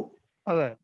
Provided that the proviso to sub-rule 1 of Rule 1 of Order 5 of the Code of Civil Procedure shall not apply to such transferred suit or application, and the court may in its discretion prescribe a new time period within which return statement shall be filed. അത് return statement ആയിരുന്നില്ല. ഇത് ഞാൻ പറയണത് പ്ലെയിന്റ് തന്നെ മാറണമല്ലോ. അല്ലാത്ത കാര്യത്തിന്റെ കാര്യത്തില് procedural law അല്ലേ, റെട്രോസ്പെക്റ്റീവ് ഓപ്പറേഷൻ വരാൻ പറ്റൂല അൺലെസ് സ്പെസിഫിക്കലി പ്രൊവൈഡഡ് ആണ്. ഇനി എനിക്ക് ഇപ്പൊ ഞാനൊരെണ്ണം ഫേസ് ചെയ്യുന്നത് എന്താന്ന് വെച്ച് കഴിഞ്ഞാല്, ഇപ്പൊ ഈ കൊമേഴ്സ്യൽ കോർട്ട് ആക്ടിന്റെ പരിധിയിൽ വരുന്ന ഒരു സിവിൽ സൂട്ട് ഇവിടെ ഫയൽ ചെയ്തു, അത് പെൻഡിങ് ആണ്. അന്ന് അവര് ഞാൻ ഡിഫൻഡന്റ് ആണ്, ഞാൻ റിട്ടേൺ സ്റ്റേറ്റ്മെന്റ് 120 ഡേയ്സിനകത്ത് ഫയൽ ചെയ്തില്ല. അപ്പൊ തന്നെ എന്റെ മറ്റേ ഡിഫൻസ് സ്ട്രക്ക് ഓഫ് ചെയ്യാൻ പറഞ്ഞുകൊണ്ട് അവർ പെറ്റീഷൻ ഇട്ടു. അത് CPC-യിൽ അമെന്റ്മെന്റ് എന്നുള്ള ഒരു രീതിയിലാണ് അവർ പെറ്റീഷൻ ഇട്ടത്. പക്ഷെ കോടതിയിൽ അത് ആർഗ്യൂ ചെയ്ത് കഴിഞ്ഞപ്പോ ഇത് കൊമേഴ്സ്യൽ കോർട്ട്സ് ആക്ടിന്റെ പെർവ്യൂവിൽ വരുന്നതാണ്, ഇതിനകത്ത് ആപ്ലിക്കബിൾ അല്ല എന്ന് കണ്ട് കോടതി എനിക്ക് ടൈം തന്നു. What will be the effect when it is transferred to the new established court? File ചെയ്തു, പക്ഷെ അന്ന് അവര് തർക്കം കൊടുത്തിട്ടുണ്ട്. റെട്രോസ്പെക്റ്റീവ് എന്തായാലും വരില്ല. കൊമേഴ്സ്യൽ കോർട്ടിൽ വന്നാലേ പിന്നെ അപ്ലൈ ചെയ്യാൻ പറ്റുള്ളൂ. അതുകൊണ്ടാണല്ലോ പറഞ്ഞത് റിട്ടേൺ സ്റ്റേറ്റ്മെന്റ് ഫയൽ ചെയ്യാത്ത ഒരാൾക്ക് വരും 120 ഡേയ്സിനുള്ളിൽ ഫയൽ ചെയ്തതിന് ടൈം കൊടുക്കാന്നല്ലേ പറയണം. അതെ, ഞാൻ പറഞ്ഞ ഇവരിവിടെ തർക്കം കൊടുത്തു, ഇത് കൊമേഴ്സ്യൽ കോർട്ട് ആക്ടിന്റെ പെർവ്യൂവിൽ വരുന്നതുമാണ്. പക്ഷെ അന്ന് കോടതി എസ്റ്റാബ്ലിഷ് ചെയ്തിട്ടില്ല. പക്ഷെ അപ്പൊ ആ സമയത്താണ് കോടതി അത് IA ആയിട്ട് വാദം കേട്ടിട്ട് അത് റിജക്ട് ചെയ്തതിനു ശേഷം പത്രിക അഡ്മിറ്റ് ചെയ്തത്. കാരണം അന്നത്തെ നിയമം അനുസരിച്ചിട്ട് സിവിൽ കോടതി അപ്പൊ നിലവിലുള്ള കോടതിക്ക് അതിനുള്ള പവർ ഉണ്ടല്ലോ, പവർ ഉണ്ട്. അപ്പൊ അത് നമ്മൾ അഫക്ട് ചെയ്യുന്നില്ല, അത് എക്സസൈസ് ചെയ്ത് അതനുസരിച്ച് ആക്സെപ്റ്റ് ചെയ്ത് തീർന്നല്ലോ, വിഷയം തീർന്നു. അപ്പൊ അതൊരു ചെറിയൊരു പ്രശ്നമുണ്ട്. പിന്നെ ഉള്ളത് ഇതിന്റെ ആഫ്റ്റർ എഫക്ട് എല്ലാ കേസുകളും ആ ഒരു കോടതി തന്നെ അക്യുമുലേറ്റ് ചെയ്ത് അടുത്ത കാലത്തേക്ക് തീരൂലാത്ത അവസ്ഥയിലേക്ക് വരും. കാരണം നമ്മളുടെ ഈ പെക്യൂണിയറി ലിമിറ്റ് വെച്ചപ്പോ 3 lakhs വെച്ചത് അബദ്ധമായി.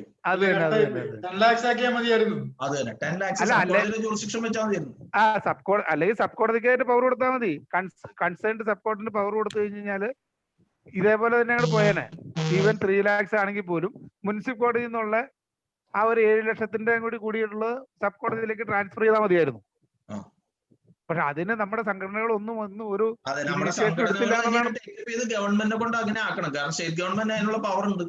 അതെ, സ്റ്റേറ്റ് ഗവൺമെന്റ് പവർ പറഞ്ഞിട്ടുണ്ട് അതിനകത്ത്. അപ്പൊ അതിന്റെ സ്റ്റെപ്സും കൂടി അതിലടക്കമുള്ളവർ നമ്മളെ ഏറ്റെടുത്ത് നടത്തണം എന്നാണ് അതിനകത്ത് ചെയ്യാനുള്ളത്. അതെ അതെ, തീർച്ചയായിട്ടും വളരെ അത്യാവശ്യമുണ്ട്. Thank U.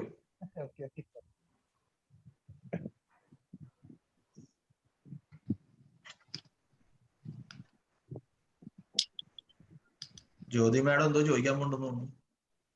ഒന്നുമില്ല.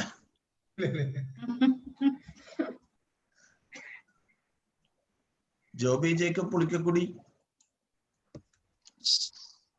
It was great, excellent class. ഞാൻ അങ്ങനെ അത് കേട്ട് ഞെട്ടിയിരിക്കുകയായിരുന്നു. ക്വസ്റ്റ്യൻസ് ഉണ്ട്, ഞാൻ റെഡി ആക്കിയിട്ട് എല്ലാ സംശയം. അഡ്വക്കേറ്റ് ജോബി ഹൈക്കോടതിയിലെ പ്രാക്ടീസ് ചെയ്യുന്ന സീനിയർ അഡ്വക്കേറ്റ് ആണ്, ഒരു മീഡിയേറ്റർ ആണ്. സിംഗപ്പൂരൊക്കെ പോയി മീഡിയേഷൻ ട്രെയിനിങ് കഴിഞ്ഞ ആളാണ്. Thank you. ഞാനൊരു സംശയം, ഈ അദ്ദേഹം പറഞ്ഞു നിർത്തിയോട് ആദ്യം സംശയിക്കുക. അവിടെ ഈ സെക്ഷൻ 15 വെച്ച് ട്രാൻസ്ഫർ ചെയ്ത് കഴിയുമ്പോ നമ്മുടെ പെരുമ്പാവൂർ മറ്റേ വക്കീല് പറഞ്ഞല്ലോ, ഗുഡ് ക്വസ്റ്റ്യൻ. അതില് സെക്ഷൻ 15 വെച്ചിട്ട് ട്രാൻസ്ഫർ ചെയ്ത് കഴിയുമ്പോഴത്തേക്കും ഇൻക്ലൂഡിങ് ആർബിട്രേഷൻ കൺസിഡറേഷൻ ആക്ട് അതിന്റെ പെൻഡിങ്ങോടെയും കൂടി പോകുന്നത്. ഇപ്പൊ സപ്പോസ് ഇഷ്യൂസ് കഴിഞ്ഞിട്ടുള്ള സ്റ്റേജ് ആണെങ്കിൽ അവിടെ മുതൽ ആ ഒരു ഇത് അല്ലെങ്കിൽ റിട്ടേൺ സ്റ്റേറ്റ്മെന്റ് പോസിറ്റീവുള്ള കേസാണ്. ആ റൂൾ ആപ്ലിക്കബിൾ ആക്കുന്നത് എങ്ങനെയാണ്? നമ്മുടെ ഈ ലാൻഡ് അക്വിസിഷന്റെ 13 ആക്ട് ഒക്കെ വന്നത് സ്പെസിഫിക് ആയിട്ട് പറയുന്നുണ്ട് അവിടെ എപ്പോ അവാർഡ് എന്നുള്ള നമ്മൾ പറയുന്നുണ്ട്. ഇത് ഏത് സ്റ്റേജിലാണ് ഇത് ആപ്ലിക്കബിൾ? ഒരു ഭാഗം ആപ്ലിക്കബിളും ഒരു ഭാഗം ആപ്ലിക്കബിൾ അല്ലാതെ ആവില്ലേ? അത് നെക്സ്റ്റ് കൺസെപ്റ്റിലോട്ട് നമ്മൾ വരുമ്പോൾ കേസ് മാനേജ്മെന്റ് ഹിയറിംഗ് എന്ന് പറഞ്ഞൊരു പുതിയൊരു കൺസെപ്റ്റ് ഇതിൽ ഇൻട്രൊഡ്യൂസ് ചെയ്തിട്ടുണ്ട്. കേസ് മാനേജ്മെന്റ് ഹിയറിംഗ് അത് പറഞ്ഞല്ലോ. അതിലോട്ട് നമ്മൾ നെക്സ്റ്റ് അതാണ്. അപ്പൊ അതിന്റെ അകത്ത് നമ്മൾ ട്രാൻസ്ഫർ ചെയ്യുന്ന ഒരു കേസിന്റെ അകത്ത് കേസ് മാനേജ്മെന്റ് ഹിയറിംഗ് കോടതി നടത്തിയിട്ട് കോടതി ഒരു ടൈം ടേബിൾ സെറ്റ് ചെയ്യും. അത് പെൻഡിങ് സ്യൂട്ടിലാണെങ്കിലും പെൻഡിങ് അല്ലാതെ ഇപ്പൊ ഫ്രഷ് ആയിട്ട് വന്ന സ്യൂട്ടിലാണെങ്കിൽ കേസ് മാനേജ്മെന്റ് ഹിയറിംഗ് ഉണ്ട്. പെൻഡിങ് സ്യൂട്ടിൽ വന്നു കഴിയുമ്പോൾ അതിനൊരു കേസ് മാനേജ്മെന്റ് ഹിയറിംഗ് നടത്തിയിട്ട് ഒരു പുതിയൊരു ടൈം ടേബിൾ സെറ്റ് ചെയ്യും. അത് ടൈം ടേബിൾ സെറ്റ് ചെയ്യാം. പ്രൊസീജിയർ അത് പ്രൊസീജിയർ മാത്രമേ സെറ്റ് ചെയ്യാൻ പറ്റുള്ളൂ. മറ്റേ ബാക്കിയുള്ള ഡോക്യുമെന്റ്സ്, പ്രൊഡക്ഷൻ ഓഫ് ഡോക്യുമെന്റ്സ്, ബാക്കി എല്ലാം അത് അങ്ങനെയുള്ള കംപ്ലൈന്റ്സ് എല്ലാം അവിടെ എടുക്കുവാണല്ലോ ഡിഫക്റ്റീവ് ആയിട്ട്. ഫർദർ പ്രൊസീഡിങ്സ് ഇൻക്ലൂഡ് ഞാൻ അതിലേക്ക് വരുന്നത്. Procedure of course court can do that. മറ്റേതെല്ലാം ഒരെണ്ണം ഇൻകംപ്ലീറ്റ് ആയിട്ടും അതല്ലാതെ എടുക്കുവാണല്ലോ. അതിനെക്കുറിച്ച് എവിടെയും പറയുന്നുണ്ടോ? അങ്ങനെ അതിനെപ്പറ്റി ഒന്നും പറഞ്ഞായിട്ട് ഞാൻ കണ്ടില്ല. സബ്ജക്ട് ടു കറക്ഷൻ അങ്ങനെ ഒരു ഇത് അങ്ങനെ ഒരു ഇവഞ്ച്വാലിറ്റിനെ പറ്റി പറയണില്ല. അതൊക്കെ ഇനി ജുഡീഷ്യൽ ഓർഡേഴ്സ് വെച്ചിട്ട് സെറ്റിൽ ചെയ്ത് വരേണ്ടി വരുന്നു തോന്നുന്നു. കാരണം ട്രാൻസ്ഫർ ചെയ്യുന്ന കേസിന്റെ അകത്ത് ഇപ്പൊ ജോബിയും സന്തോഷ് വക്കീലും പറഞ്ഞ പോലെ ഒരുപാട് പ്രശ്നങ്ങളായിട്ട് അത് വരും. കാരണം ഇതുമായിട്ട് ഒരുപാട് ഇൻകോൺഗ്രുവിറ്റീസ് വരും. അതെ മറ്റേ ആ ഇതിൽ തന്നെ 2013 ആക്ട് വന്നപ്പോ അത് വന്നു. പക്ഷെ അവിടെ സ്പെസിഫിക് ആയിരുന്നു അവാർഡും മറ്റേ വളരെ സ്പെസിഫിക് ആയിരുന്നു. പക്ഷെ ഇതിൽ അതിൽ ഞാൻ കണ്ടില്ല. ഒരു സേവിംഗ് പ്രൊവിഷൻ ആയിട്ട് കണ്ടില്ല. അതെ. ഓക്കെ.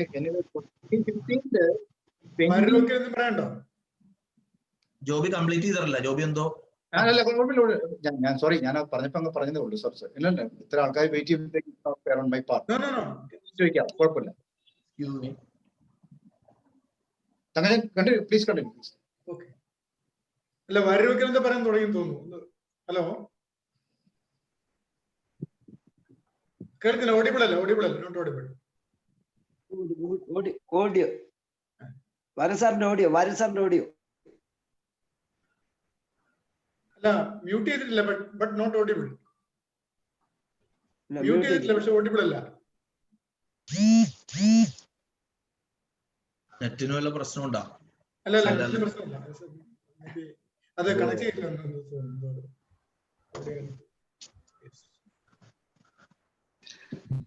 Yes.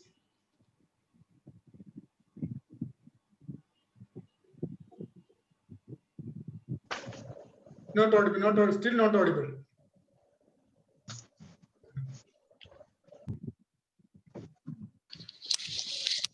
എന്തൊക്കെ പറഞ്ഞു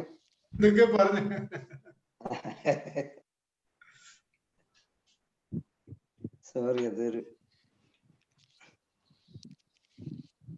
ഈ കോസ്റ്റിന്റെ കാര്യത്തില് ഞാനൊരു പറയാൻ വിട്ടുപോയ ഒരു കാര്യം എന്ന് വെച്ചിട്ടുണ്ടെങ്കിൽ ഒരു ഇല്ലസ്ട്രേഷൻ ഇതിന്റെ അത് പറഞ്ഞതെന്ന് വെച്ചിട്ടുണ്ടെങ്കിൽ സപ്പോസ് രണ്ട് റിലീഫ് നമ്മളൊരു സ്യൂട്ടിൽ ചോദിച്ചു. ഒരു റിലീഫ് പ്ലെയിന്റിഫിന് ഗ്രാന്റ് ചെയ്ത് ഒരു റിലീഫ് റെഫ്യൂസ് ചെയ്തിട്ടുണ്ടെങ്കിൽ ഗ്രാന്റ് ചെയ്തതിന് പ്ലെയിന്റിഫിന് കോസ്റ്റ് കിട്ടും, റെഫ്യൂസ് ചെയ്തതിന് ഡിഫൻഡന്റിനും കോസ്റ്റ് കിട്ടും.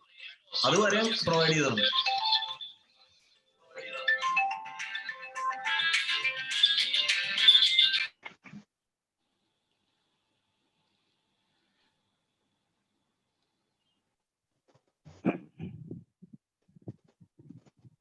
ഇപ്പൊ ഒരു ഹറീഡ് ജസ്റ്റിസ് എന്നുള്ള രീതിയിലേക്ക് വരൂലേ?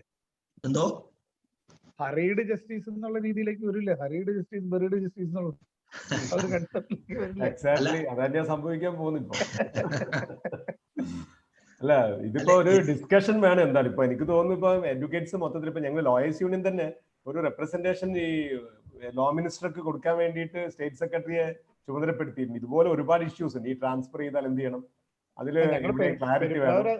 പെരുമ്പാവൂർ അസോസിയേഷൻ അതിനൊരു OP മൂവ് ചെയ്തിട്ടുണ്ട്. ഓക്കെ അങ്ങനെ എന്തെങ്കിലും ചെയ്യേണ്ടിയിരിക്കുന്നു. OP കൊടുത്തിട്ടുണ്ട്. അപ്പൊ കുറെ ലിറ്റിഗൻസിനെയും കൂടി കൂട്ടിയിട്ട് ഒരു OP കൊടുത്തിട്ടുണ്ട്. അവരുടെ ഇൻകൺവീനിയൻസും കൂടി ഒന്ന് കോടതിയിൽ ധരിപ്പിച്ചാൽ ഇന്നിപ്പോ ഒരു കോടതിയിൽ നിന്ന് മാറ്റേണ്ടി വരും. എഡീഷണലി ഇപ്പൊ 1-2 കോടതിയും കൊടുക്കേണ്ടി വരും. അത്യാവശ്യമാണ്. ഒരു അതുപോലെ തന്നെ മറ്റ് സ്റ്റേറ്റുകളിലൊക്കെ കൊടുത്താല് കുറച്ച് എഫക്റ്റീവ്. അപ്പൊ ലോയേഴ്സ് യൂണിയൻ അതിനകത്തൊരു സ്റ്റെപ്സ് ഇനിഷ്യേറ്റ് ചെയ്താൽ നന്നായിരിക്കും. Shirazay, our senior friend from Mumbai High Court, Parimalji is also with us. He has given an excellent review about your feedback about your program. Thank you, Parimalji. Thank you. My compliments.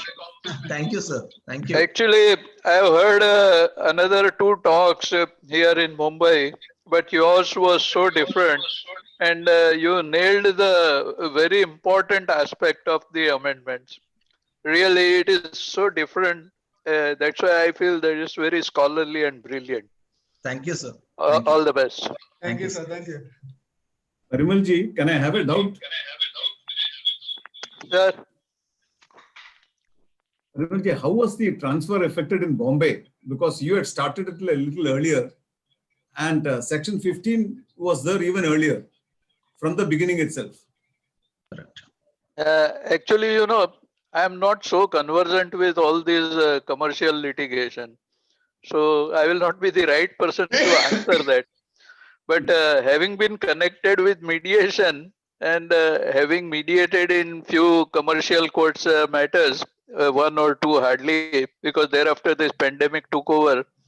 So I think that I should be conversant with whatever has happened under the act, and therefore I am attending this talk. But actually how they are doing it, I am really not aware. I will have to find out. Thank you, sir. Thank you, sir. Probably we'll have to work out how this was taking place in Delhi. Yes, correct. Or those 5 places where they had introduced it much earlier. Much earlier, yes. Okay. How they managed the Section 15 transfers. I think Anil Chauhan is, Delhi wala, now today is not. I think they have simply transferred them to courts having pecuniary jurisdiction, and they are still not, aware of the extent and the real import of the amendments that were discussed right now by Mr. Mohammed. And all the suits are just lying, and they might be working as per the old rules and law. It may take some time for them to realize and wake up to the reality. At least that is what I feel that is happening in Mumbai. I think Bharat is there from Bangalore. He may be able to tell us how it worked in Karnataka. Bharatji?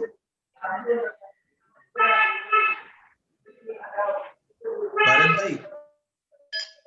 He is not audible. I think in Karnataka, I think for 2 or 3 districts, one particular court was nominated in the beginning.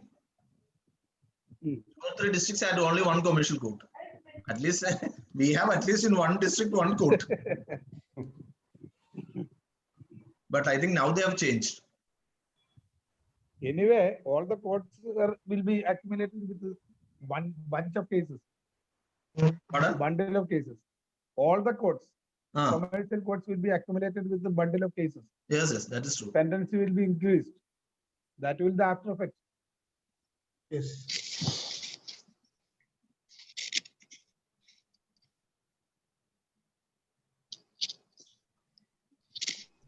Yes, Advocate Venu. Yeah. Very fine class. Excellent. Thank you, sir. Very simply presented, but very much able to understand by all and everyone. Here I have a doubt, sir. Yes, sir. Please ask. That is with regard to the definition of commercial dispute. Yes, sir. What are the nature of transactions which will come within the definition of this commercial dispute? There appears some confusion even among the people in our profession. No. Whether almost all the banking transactions are some sort of mercantile color only will be coming within the definition. Can it be made clear? Sir, section 2C. 2C, yeah. 2C1 says ordinary transactions of merchants, bankers, financiers, and traders, such as those relating to mercantile documents, including enforcement and interpretation of such documents. That is first one. Just a second, sir. Such as the words such as are given very specifically. So, such as those related to mercantile documents. Yeah. Some of our people say, some of our people says that those mercantile documents or transactions involving mercantile documents, yes, sir, alone will be coming within the definition of commercial dispute. Even some of our colleagues are in such an opinion. Those relating to such as is not such as is a very important and specific for the class of disputes which would come within the category. Sir, is it so? I think such as those, I think, is an illustration, I think. Yeah. I also understood in such a way.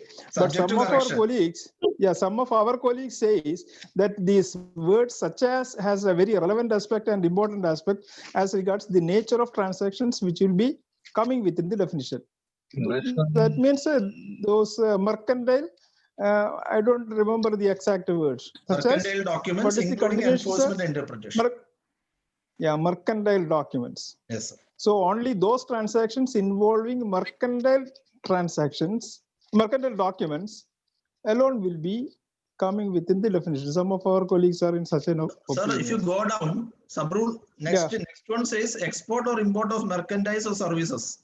Next clause. Yeah. And thereafter, issues relating to admiralty and maritime law. Yeah. Then transaction relating to aircraft engines, etc. All those categories are there. I think more than 20 nature of transactions. 23, it contains everything. Distribution and licensing agreements are there. Joint venture is there. Shareholder. Sir, just for an example, we have availed a loan from a bank for a personal purpose. That loan will be coming within the category of personal loan. Okay. To meet some of our personal needs. Yes. Does it come under the category of commercial dispute or not? Can it be in a simple way of thinking? Does it comes within the category or definition of commercial disputes? That is we are in such a let us see. Yeah. Then another thing is I have purchased a car by availing a loan from a bank. Yes, sir. Does it come within the category of commercial dispute? That is also in confusion with some of our friends. That Sir, means mercantile. Regarding purchase of car, I think Mercantile color, can it be given or Purchase not? of a taxi car. It is some other purpose. Taxi car, of course. Yeah.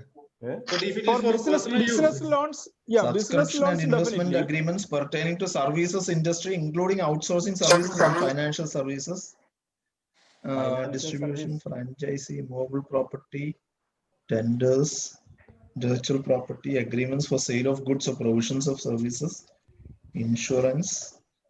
Such other commercial dispute as may be notified by the central government.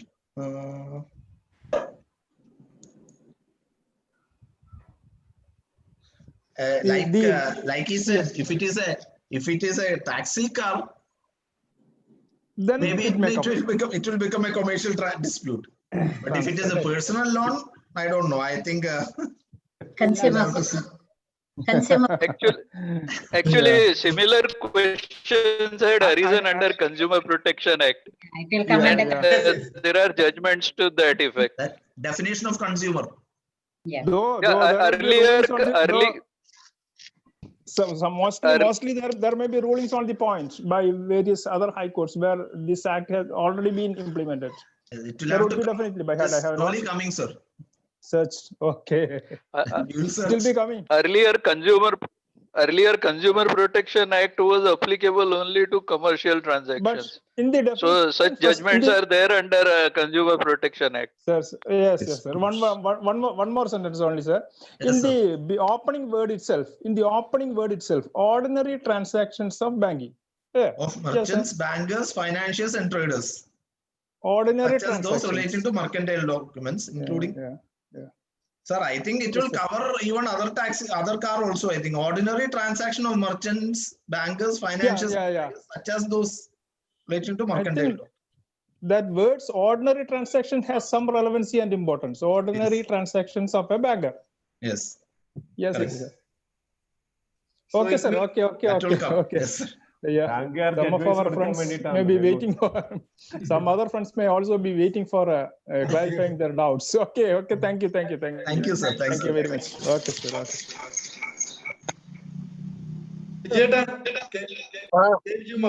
Yes. ചേട്ടനൊന്നും മിണ്ടുന്നില്ല. Hello. ഞാനേ ഒരു യാത്രക്കിടയിൽ മുറിഞ്ഞാണ് കേട്ടത്.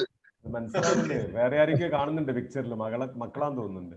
അതെ അത് യാത്രക്കിടയിലാണ്. Hello. വിജയേട്ടാ. കുറെ ഭാഗം ഞാൻ കേട്ടു. വളരെ നമുക്കൊരു അറിയാത്ത സബ്ജക്റ്റ് ആയതുകൊണ്ട് നമ്മൾ ഫുള്ളായിട്ട് കേൾക്കേണ്ടതായിരുന്നു. പക്ഷെ അത് പറ്റിയില്ല.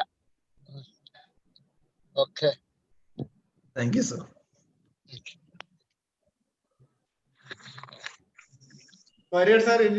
Anything to be added? നമുക്ക് നാളെ ഇപ്പൊ ഇന്നത്തെ ഡിസ്കഷന് നാളെ നമുക്കൊരു ആൻസർ കണ്ടുപിടിച്ചോ നോക്കാം. അതെ. നാളെ നമുക്ക് എല്ലാവരും ഒന്ന് കുറച്ചുകൂടി പ്രിപ്പയർഡ് ആയിട്ട് വരാം നമുക്ക്. Exactly. What I thought was, I don't know if there is time. ഈ പണ്ട് DRT-യിലേക്ക് കുറെ മാറ്റേഴ്സ് ഇതേപോലെ ട്രാൻസ്ഫർ ഉണ്ടായിരുന്നു ഒരു കാലത്ത്. ഷിറാസ് ഓർക്കുന്നുണ്ടോ? ചെയ്തപ്പോ all the suits and everything were transferred. അവിടെ ചെന്നിട്ട് the fresh formatൽ കൊടുക്കാൻ പറഞ്ഞു. എന്നിട്ട് it was regularized. അപ്പോൾ പഴയ മാറ്റേഴ്സ് അങ്ങനെ തന്നെ ഉണ്ട്, but it was given in the new format. Secondly, ഈ മറ്റേ ഇതുണ്ട്, അഫിഡവിറ്റ് കൊടുക്കുന്നുണ്ട്, ഡിക്ലറേഷൻസ് ഒക്കെ കൊടുക്കുന്നുണ്ട്. How much do you admit എന്നൊക്കെ പറഞ്ഞിട്ടുള്ളൊരു അഡ്മിഷൻസ് ഉണ്ട്. ഷിറാസ് നേരത്തെ പറഞ്ഞിട്ടുണ്ടായിരുന്നു, each side is suppose to file a statement of admissions and other things, എത്ര ഡിനേ ചെയ്യുന്നു എന്നൊക്കെ ഓർഡർ 12 പറയുന്ന പോലെ. അത് ഇപ്രാവശ്യം ഓർഡർ 11 വന്നിട്ടുണ്ട്. ഇൻഫാക്ട് അതും ഇതുപോലെ ആ സ്റ്റേജ് മുതൽ പ്രോബബ്ലി അവർ ഇൻസിസ്റ്റ് ചെയ്യുന്നു വിചാരിക്കുന്നു. അങ്ങനെ ചെയ്തു കഴിഞ്ഞാൽ probably all this will also be regularized. Probably in case management hearing, in the transferred case suit, when there is a case management hearing, probably they may pass an order directing the parties to file declarations. Exactly so. Case management stage ഒരു stage പറയുന്നുണ്ട്. അപ്പൊ അതനുസരിച്ചിട്ട് ചെയ്യുന്നതാണ്. That's what I think so. Okay.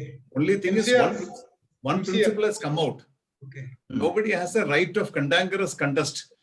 അല്ലെങ്കിൽ nobody has a right to cantankerous litigation എന്നുള്ളൊരു rule ഇതിനകത്ത് establish ചെയ്തു എന്ന് മാത്രം. അങ്ങനെ ഒരു ഗുണം വന്നിട്ടുണ്ട്.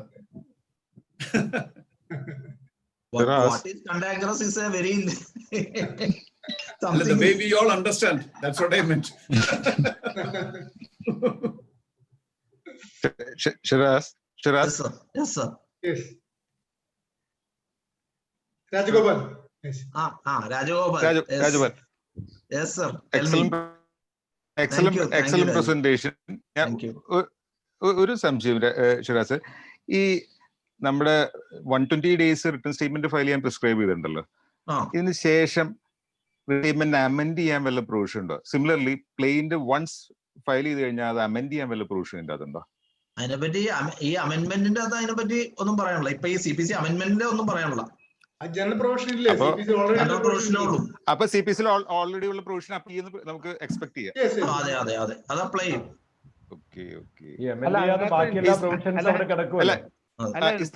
പുതിയ പ്ലീഡിങ്സ് എങ്ങനെ ഇൻകോർപ്പറേറ്റ് ചെയ്യും? All the pleadings should be leveled at the time of filing of the plaint എന്നാണല്ലോ പറയണത്.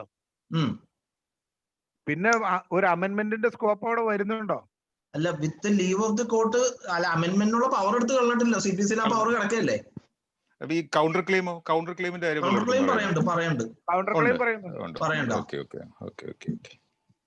അമെന്റ്മെന്റിന്റെ സ്കോപ്പ് ഈ ആ ഒരു ഡെഫിനേഷനിലേക്ക് വരുമ്പോ അമെന്റ്മെന്റിന് സ്കോപ്പേ ഇല്ലാത്ത ഒരു രീതിയിലാണ് സ്റ്റാറ്റ്യൂട്ട് ഉണ്ടാക്കിയിരിക്കുന്നത്. അങ്ങനെയാണ് വായിച്ചെന്ന് മനസ്സിലാവുന്നത്. Except for very valid reasons. അതായത് ഇപ്പൊ പത്രികയിൽ ഒരു തർക്കം കൊണ്ടുവന്നു, on the basis of that defence നമുക്ക് വേണ്ടി അമെന്റ് ചെയ്യാമെന്നല്ലാതെ ഏതെങ്കിലും ഒരു പുതിയ പോയിന്റ് നമുക്ക് അല്ല സന്തോഷം, അത് ഫർദർ സ്റ്റേറ്റ്മെന്റ് അല്ല, ഫർദർ സ്റ്റേറ്റ്മെന്റ് ആയിട്ടല്ലേ പറഞ്ഞത് നമ്മള് leave of the court statement ആയിട്ട് കൊടുക്കുക. അതൊന്നും ഇതിനകത്തേക്ക് ഉള്ള ഒരു രീതി അല്ല. ഇത് സ്റ്റാറ്റ്യൂട്ട് വളരെ നമുക്ക് തലവേദന ഉണ്ടാക്കുന്ന ഒരു സ്റ്റാറ്റ്യൂട്ട് ആണെന്നുള്ളതിൽ യാതൊരു സംശയമില്ല. There is one question in the chat box.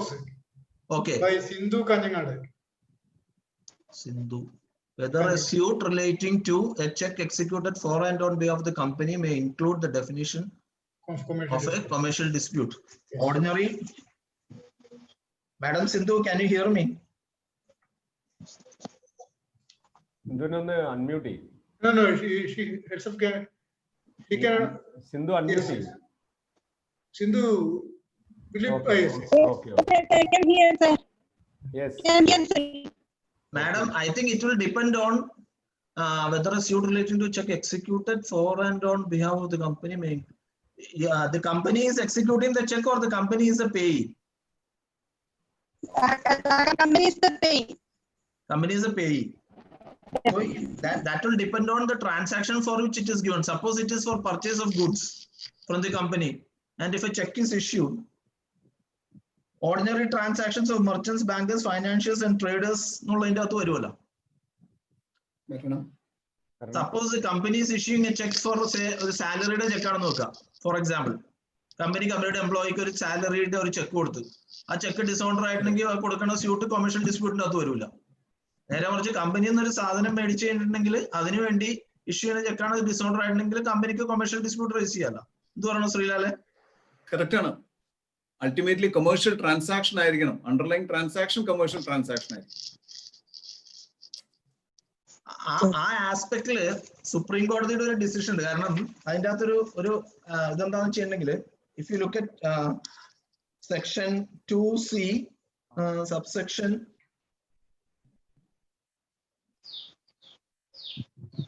relating to land ഉണ്ട്.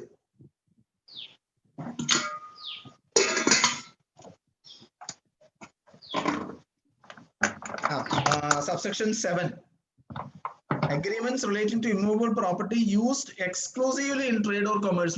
അവിടെ വളരെ സ്പെസിഫിക് ആയിട്ട് പറഞ്ഞിട്ടുണ്ട്. Dispute arising out of agreements relating to immovable property used exclusively in trade or commerce. അപ്പൊ ഈ കേസിന്റെ അകത്ത് സുപ്രീം കോടതി പോയ കേസിന്റെ അകത്ത് സുപ്രീം കോടതി ആ കേസിന്റെ citation number Ambalal Sarabhai enterprises versus case Infraspace 2019 SCC online 13/11. 1311, 2019 SEC Online 1311, which is reported in short note by the KHC as 2019 volume 5 KHC short note 16. In that decision, Supreme Court says every transaction relating to an immovable property will not become a commercial dispute. That property should be used for a commercial purpose.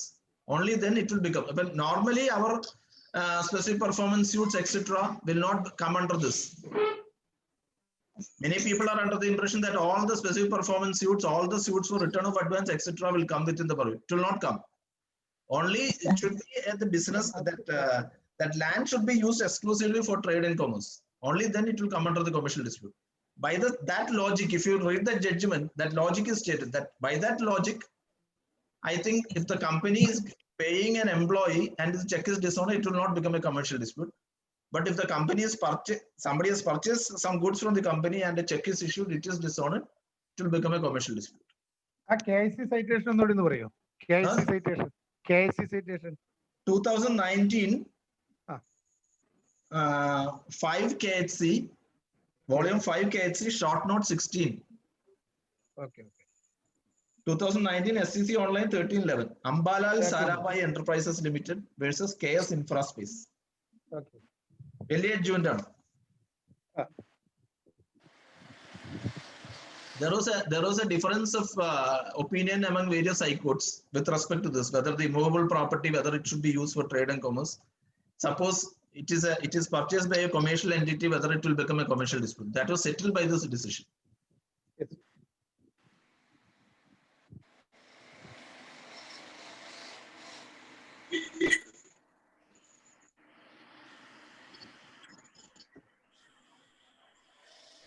It's the best example, Shiraz.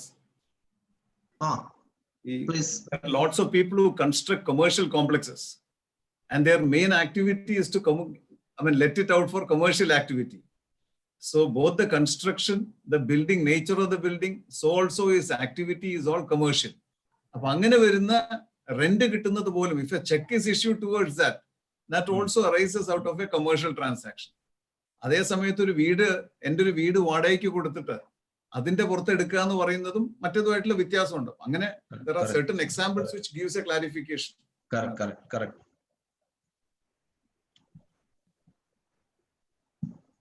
Shiraz, 11 jurisdiction discuss ചെയ്തായിരുന്നു. ഞാൻ ഇടയ്ക്ക് ഒന്ന് break ആയി. Exclusion of jurisdiction of commercial disputes. അല്ല, അത് Commercial Courts Act എടുത്തപ്പോൾ സുരേഷ് എടുത്തിട്ടുണ്ട്. I am only on the appendix. Section 11 practice വരുമ്പോൾ അതിൽ എക്സ്ക്ലൂഷൻ ഉണ്ട്. അതിന്റെ ഒരു 10 മിനിറ്റ് വിളിക്കും.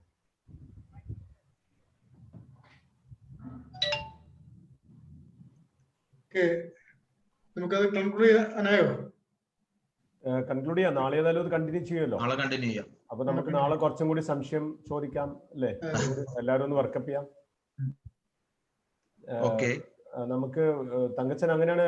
MV വിനോദിനെ കാണുന്നുണ്ട്. ഒരു ഫോർമാൻ നന്ദി പറയാൻ. വിനോദ് അൺമ്യൂട്ട് ചെയ്തോളൂ. വിനോദ് അൺമ്യൂട്ട് ചെയ്തിട്ടുള്ളൂ. വിനോദ് ഞാൻ കേൾക്കുന്നുണ്ട്. ഞാൻ പുറത്താ ഉള്ളത്. കുഴപ്പമില്ല. ഞാൻ ക്ലാസ് മുഴുവൻ കേട്ടിട്ടില്ല. ഏതായാലും ഞാൻ കുറച്ച് കഴിഞ്ഞിട്ടാ കയറിയത്. വളരെ നല്ല ക്ലാസ് ആയിരുന്നു സാറിന്റെ ക്ലാസ്. മുഹമ്മദ് ഷിയാസ് സാറിന്റെ ക്ലാസ് വളരെ നന്നായിരുന്നു.